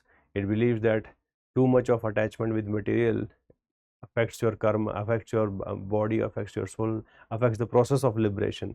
That's why I say that if you want to go towards liberation, you have to get rid of it. Then there's one more concept, because we are discussing the broader theme of materialism, spiritualism, wantlessness. The one theme which is very famous is minimalism. So Colin Wright, he has written book Considerations. He talks about the essence of minimalism. Minimalism means that we should not run after too many things which we will not require in our lives. That often happens. Okay, that often happens that we go for too many things. Okay, we buy too many things not required, and it creates unhappiness in the long run. So he says we should create a habit of cultivation of contentment, reduce our desires and possessions. That is a very important. We should appreciate the moment, we should appreciate the world around us. This is what minimalism. The philosophy of minimalism is very famous in Japan. You will see very small houses, less consumption, less focus on other things, creating sustainable businesses. So the philosophy of minimalism is very famous in Japan as such. Okay, and its perspective underscores the transformative power of minimalistic ideals. And in action, you can see about Steve Jobs, right? Steve Jobs, he purchased few t-shirts, black t-shirt and blue jeans, continued with that. Many founders are now like that only. These people do not believe in like changing their attire on a daily basis. Have minimalism, stay in the limited means and focus on your work. So that's why he is a very good example of this, right? He wore the same turtle black turtleneck sweater or the t-shirt and lived in sparsely furnished home. Believe that reducing distraction in his personal life allowed him to focus deeply on creativity and innovation at Apple. This became responsible for even the design of Apple also, which is relatively better. And the Japanese tradition of minimal is also very specific. And you also have Sufism. You must have learned about this from medieval. The focus on intense love for God, or ishq, what is known as. They focus on using music to enter the field of ecstasy. So that's what they do. Very famous Sufi master like Rumi, Ibn Arabi, etc. All these are famous personalities. Neo-paganism. Neo-paganism is about paganism is a word which is used for the religious beliefs before Christianity. So neo-paganism means revival of those religious beliefs which used to be there or exist at some point of time, and they are now trying to try to revive them. So this is about focusing on ecological preservation, feminist movements, right, and preserving the world around ourselves. They focus on polytheistic worship, animism, and ritual magic. So this is about autonomy and personal connection with the surroundings. The neo-paganism is always about revival of those traditional beliefs which used to be there in different parts of the world before Christianity, because Christianity is like the massive religion, the maximum number of followers are of Christianity in this world. So in these areas also there used to be previous religious beliefs, so they are trying to revive them. Okay, so that's what neo-paganism is all about. I'm giving you these ideas, you can use them. Okay, like what is the bright side of materialism? Now I'll be a little bit faster because these are the areas which are easy. So this book is written, okay, the book is written by Steven Pinker. Steven Pinker says that in this book Enlightenment Now, there are very high level of virtues of materialism. If materialism philosophy or materialism idea would not have been there, we would not have been able to develop the technologies that we have today. We would not have been able to focus on healthcare, education, etc. None of that. He would have only focused on spiritualism. That's why he says materialism is very, very important. Whatever prosperity the human race has seen, it has seen because of focus on materialism, and evidence-based thinking and pragmatic problem solving has happened because of this. So materialism does has a lot of bright side. It is not just about that accumulation of things. No, that's also there, but that's not the only premise of materialism. Same comes from Russell. He says in the analysis of matter that materialism is very important. It offers a more coherent framework for understanding the fundamental properties of matter. Like suppose you want to understand a specific metal, so by seeing its chemical composition you can understand what is there, you can understand the atoms, you can understand the how many protons, etc. it is having. So fundamental analysis, again it is linked with materialism, and that's what he's saying, that logical reasoning and the pursuit of truth requires that. But there are some flip side of materialism also. What are the flip sides of materialism? The flip side is that everything cannot be understood on the basis of materialism.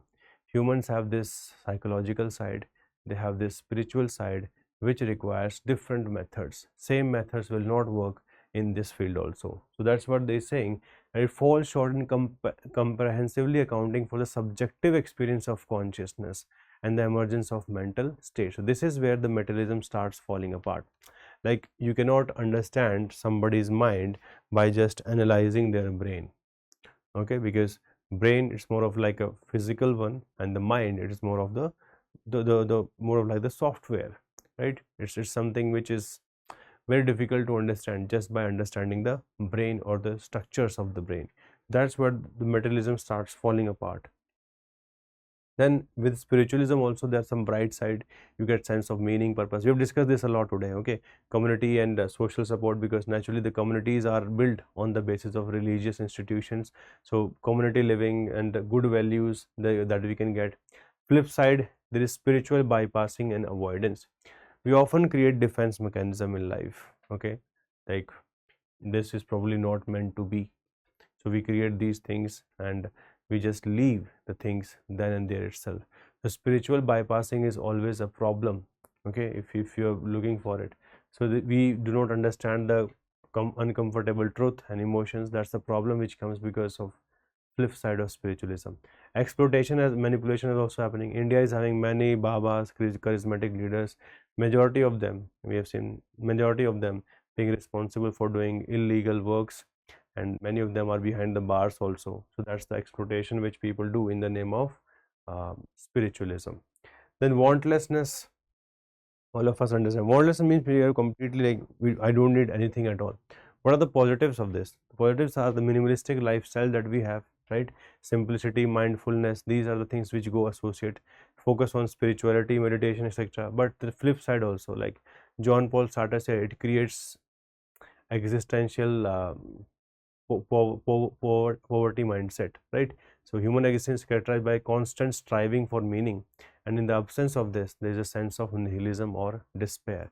Herbert Marcuse also talks about this. Okay, he says conformity and alienation fostered by consumer culture advanced this industrial society. So he argues that pursuit of this within the capitalist system can perpetuate false needs and superficial desires. So what's the way forward? Golden mean, like Aristotle talks about golden mean, eudaimonia we have discussed, and even the integral humanism of Deen Dayal Upadhyay. So you can use both of them to balance spiritualism and materialism. Okay. Now I'm taking three small topics which are very much done by you in your other GS subjects, so they do not require too much of content. Okay, but still they are useful for the point of examination. So UPSC is often asked question from human attitude. Okay, they often ask from linked to emotional intelligence and health as a topic. So very small discussion of 5 minutes or 5 to 10 minutes on each. Let us do that, and then we'll wind up this session. And this session is hopefully may have given you a lot of benefit with respect to the structure of the essay, with respect to the content for some of the philosophies, because if you do this much, at least you can get more benefit. Okay, so let us do this very quickly, because this is not where you will find any complexity is not there. So when we talk about human attitude, many people have talked about this: Jean-Paul Sartre, Epictetus, William James, Gordon Allport, Emile Durkheim. Many have talked about that. Jean-Paul Sartre says this is very important because human attitudes helps you in developing freedom and even responsibility towards existence, and one's attitude towards life reflects their existential choices and commitments and defining their subjective experiences of reality. Okay, like he gave this idea of bad faith, illustrate how individuals may adopt attitudes of self-deception and denial of their own freedom and responsibility. Similarly, we have Epictetus. We have already discussed about him multiple times. So he is someone who is linked with the philosophy of Stoicism, who says that by developing this kind of an attitude of inner tranquility, we can control the internal things, okay, because we cannot impact the external events as such. So that's why this attitude of acceptance, resilience and virtue is very important. And that's what he says, it's not what happens to you, but how you react to it. There's a very famous king also who is linked with this, Marcus Aurelius. So you can use his examples. Okay, whenever you're talking about that, Marcus Aurelius is something you can mention. Abraham Lincoln, stoic leadership, right? Fantastic. Lost large number of elections, but again in the end he was able to win some. So he lost many elections, but in the end he was able to become the president, and he was able to do something which was meaningful for the humanity: abolition of slavery, stoic leadership. Okay, so it was a very big journey. Nelson Mandela, again he was imprisoned for 27 years in the Robben Island, okay, during the time of apartheid, which was in South Africa. Then he became the first black president of South Africa. Didn't go for any kind of vindictive things. He created Truth and Reconciliation Commission in order to appreciate better relationship between the whites and the black population of South Africa. So again, this is something significant. Okay, so that only happens with attitude. William James talks about efficacy of attitude in shaping human behavior. Okay, he says that we should be more pragmatic and understanding of that. So will to believe is something that he believes in. Gordon Allport, he has given this famous model of ABC model. This you must have learned in ethics classes also. ABC of attitude. A is the affective component of that, B is the behavioral, C is the cognitive. So whenever we make about attitude, so what is attitude? Attitude is, it's an internal tendency to evaluate things that we see around us with a degree of certainty, with a degree of favor or disfavor. So this is what attitude is. Attitude is formed by three things: the emotions that we have towards that object, affective; B is the behavioral, but the behavior that we have towards it and what was the outcome of that; and then eventually the cognitive, what we think about it, okay, in terms of rationality. So this is the model which was given by him, that more attitude is linked with all three, A, B and C. Okay, like during the vaccine hesitancy, many people are anxious. What would be the outcome of this? What they would feel? Behavioral is about avoiding booking, etc., and cognitive believe that they might not be fully tested, etc. So this is how vaccine hesitancy can be explained. Durkheim also talks about collective attitude, shared beliefs, norms, etc., and he talks about religious communities having this kind of behavior. Then bright side, positives, it brings optimism in life. With optimism, with resilience, you can achieve anything in life. Then Stephen Hawking is the best example of this. He says, however difficult life may seem, there is always something you can do and succeed at. Gratitude and well-being, like if somebody has done something for you, you can show gratitude towards them. It further improves your mental health and even your happiness. That is going to be there. Resilience, you can cope with anything. Like Viktor Frankl says, if you have a why, you can take care of any how. That from like Arunima Simne is a good example of this. Okay, Empathy and compassion, like Daniel Goleman, one of the most famous personality with respect to emotional intelligence, he says life is more about emotional intelligence, again which depends upon your attitude. So empathy, compassion, meaningful relationship you can make on the basis of that.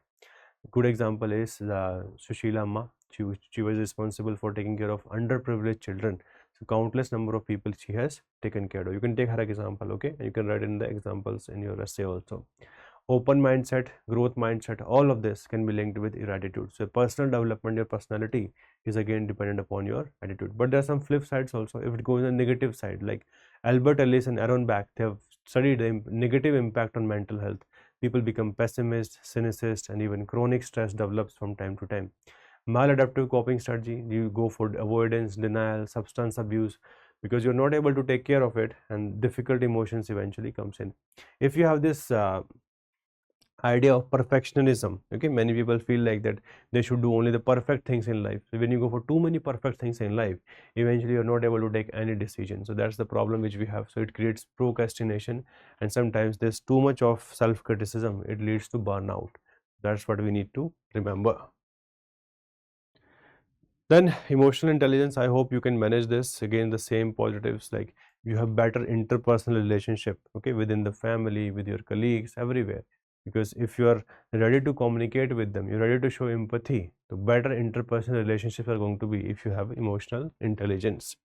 Second, you can become a better leader because you understand the requirement of others. When you understand the requirement of others, you are able to deliver, you are able to use their intelligence, you're able to use their talent to the best of the effect. So you can become a better leader because of this. You have more self-awareness and empathy. Like Jacinda Ardern, okay, she was the previous prime minister of New Zealand, and there was a firing incident there eventually, and around the mosque many people were killed in this. People were trying to incite Islamophobia, but she did not believe in that, and she eventually met the people who were affected, and she tried to behave as nice as possible with empathy, compassion, which shows that you can be a better leader if you are having empathy or you are having emotional intelligence. Stress management becomes easy, okay? Stress management becomes easy once you are having this better level of emotional management. Something which for others it may take days, for you it may take few minutes, because you know how to get rid of the emotional stress. So that is also something which we have. Enhanced decision making and problem solving, that also comes with it, right? Flip side, if you do not have it, manipulation, deception, this problem comes in. Like there's a very famous concept of gaslighting, okay? Many people, they manipulate others because of this, because they are themselves relatively more emotional intelligent, so they believe in manipulating others, right? Making them feel that they are not capable of thinking or even memorizing things. So that's the problem which we often see in the societies. Then emotional burnout, this also happens from time to time, exhaustion and over emotional responsiveness, right? Like there was no requirement of that much response or that much outburst, but it happens from time to time. And then difficulty in handling criticism, this is also the problem which we have. So these are the topics which I feel are the prominent topics which UPSC is taking care of. UPSC is asking questions from there every time. Now, very brief, I'll talk about healthcare. Okay, they can ask question about healthcare or education. We have seen a lot of debate, the Gen Z movement, which we have just seen with respect to education also. So, education, healthcare can be a topic for essay this year. So, please prepare it wisely. I'm just having few slides, so I will discuss only few things. Like I can give you an introduction, I can give you a structure and a conclusion also. So, rest you prepare some of the important thoughts yourself. Like healthcare, look, every country has seen problems with respect to healthcare. We are not unique. Every country has faced. Japan was also facing the same health crisis, okay, and they had this famous physician by the name of Dr. Michio Nagai. He knew that the healthcare would be required. If healthcare is not taken care of, we will not be able to use our talents, we will not be able to use anything significantly. So that's why he became responsible for this. He faced multiple challenges like limited resources, resistance from traditional medical establishment. Still, he worked with innovative approaches and brought tangible results. Over a period of time, he helped the underserved population, worked for health education and disease prevention, and became one of the biggest catalysts for universal health coverage in Japan. So he is someone who was able to do this during the 20th century. In the mid 20th century, Japan facing multiple challenges, participating in world wars, and it required a lot of effort. And the first one person who became the father of this modern healthcare in Japan, he was Michio Nagai. So we need such kind of people who believe in establishing community healthcare centers in rural areas, who believe in developing better sense of understanding in these areas. So in India also we require, so you can use this as an introduction if you wish to. I have given you an anecdote, a person who is facing challenges. And Rwanda, again, this can be an introduction. They launched this Mutualist de Santé, a community based health insurance. Okay, by 2015 90% of the population was covered under this universal health coverage, and this brought very tangible result, like infant mortality rate dropped by 50%, maternal health services also became accessible, life expectancy increased. So this is something which helped Rwanda in becoming a better nation after the genocide of 1994. So health is something which you cannot give up. Health creates productive people creates productive economic asset, and eventually the virtuous cycle runs along with this. So health is very, very important. If health is not there, what is the demographic dividend? If health is not there, where is happiness you're going to derive? If physical pain is there, if challenges are there, the society will never be able to reach a level of productivity. So that's the some most important requirement. So to have more human resource, okay, or to have a better level of human resource, we should have better healthcare. Like wherever the art of medicine is loved, there is also a love of humanity. Comes from Hippocrates, very famous, and he is responsible for the oath for the doctors also. Health is not valued till sickness comes in. Churchill's quote is very good. Healthy citizens are the greatest asset any country can have. So you can remember this. Okay, so importance of healthcare, I hope everybody knows that this is a fundamental right for human being. Your existence is dependent upon this itself. Okay, if health is not taken care of, challenges are going to be in your life. Economic productivity, again, it is dependent, like I've told you, you can connect it with a number of things. You can use the research also. Reduces poverty, reduces inequalities, because one health emergency and the people who are in middle class, they drop to the lower class, who are in the lower class, they go into the towards poverty. So health crises are responsible for this. So it can help reduce the burden of poverty.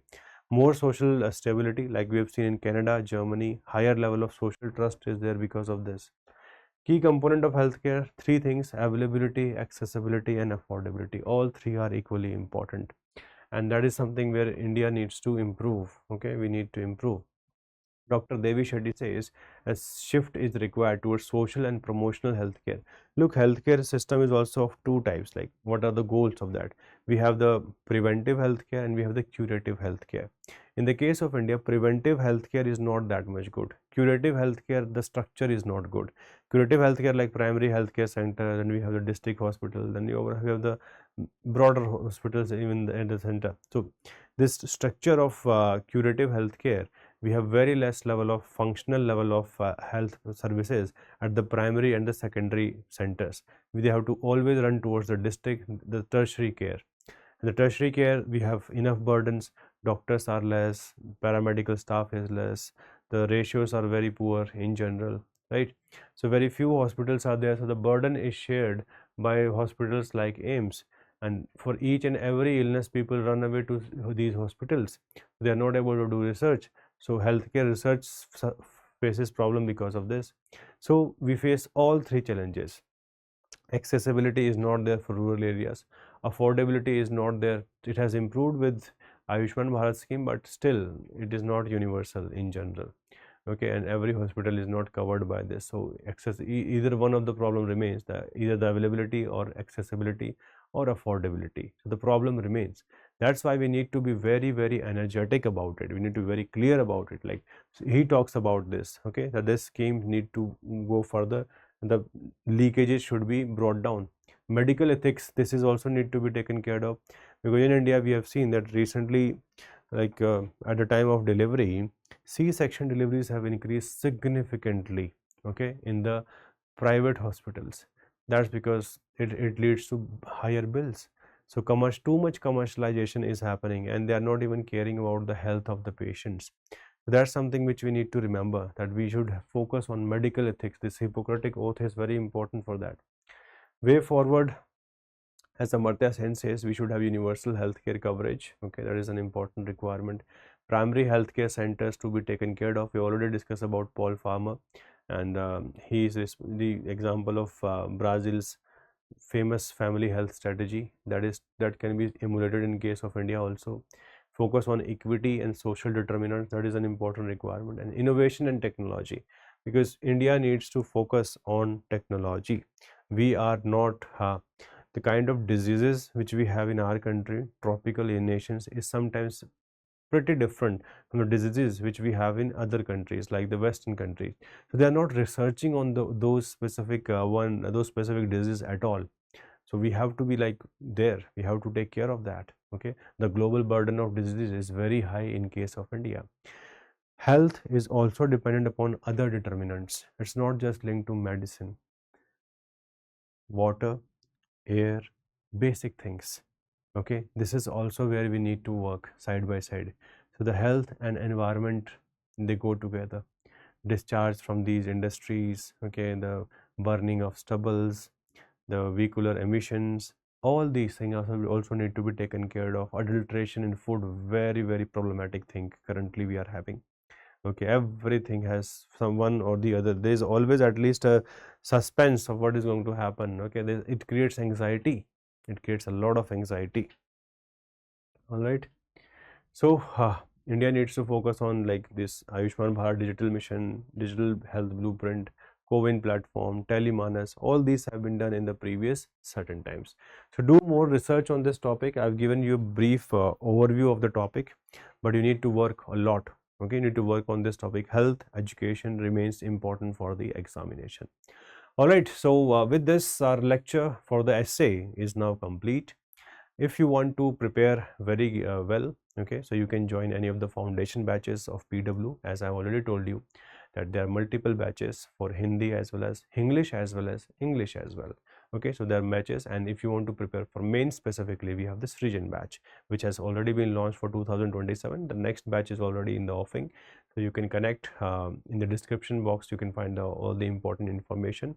If you have any requirement etc., there will always be probably an interest form, so you can just fill that also. So please take care, all the very best, and those of you are writing mains, my well wishes are with you. Please stay healthy and side by side take care of the studies, and just stay positive. Okay, the attitude and the emotional intelligence is very much required in this examination. I also went through these days, and these days are very difficult in general. The kind of problems which used to be there, right, on daily basis, we study one thing, we feel like everything else is left, then we do use this second subject, the first one feels like left out. So these challenges are going to be over, okay, by the end of August, but just keep on working, okay, till the time you have like the famous effortless effort, nishkam karma. Keep on doing it. This is the only way to be in the top list, and once you clear mains, we'll help you out with the interview also in the coming times. Okay, so for essay, that's it, and thank you so much. If you have any doubt, anything, you can always connect with the team of PW, and you can get the solution for that. Thank you so much. All the very best.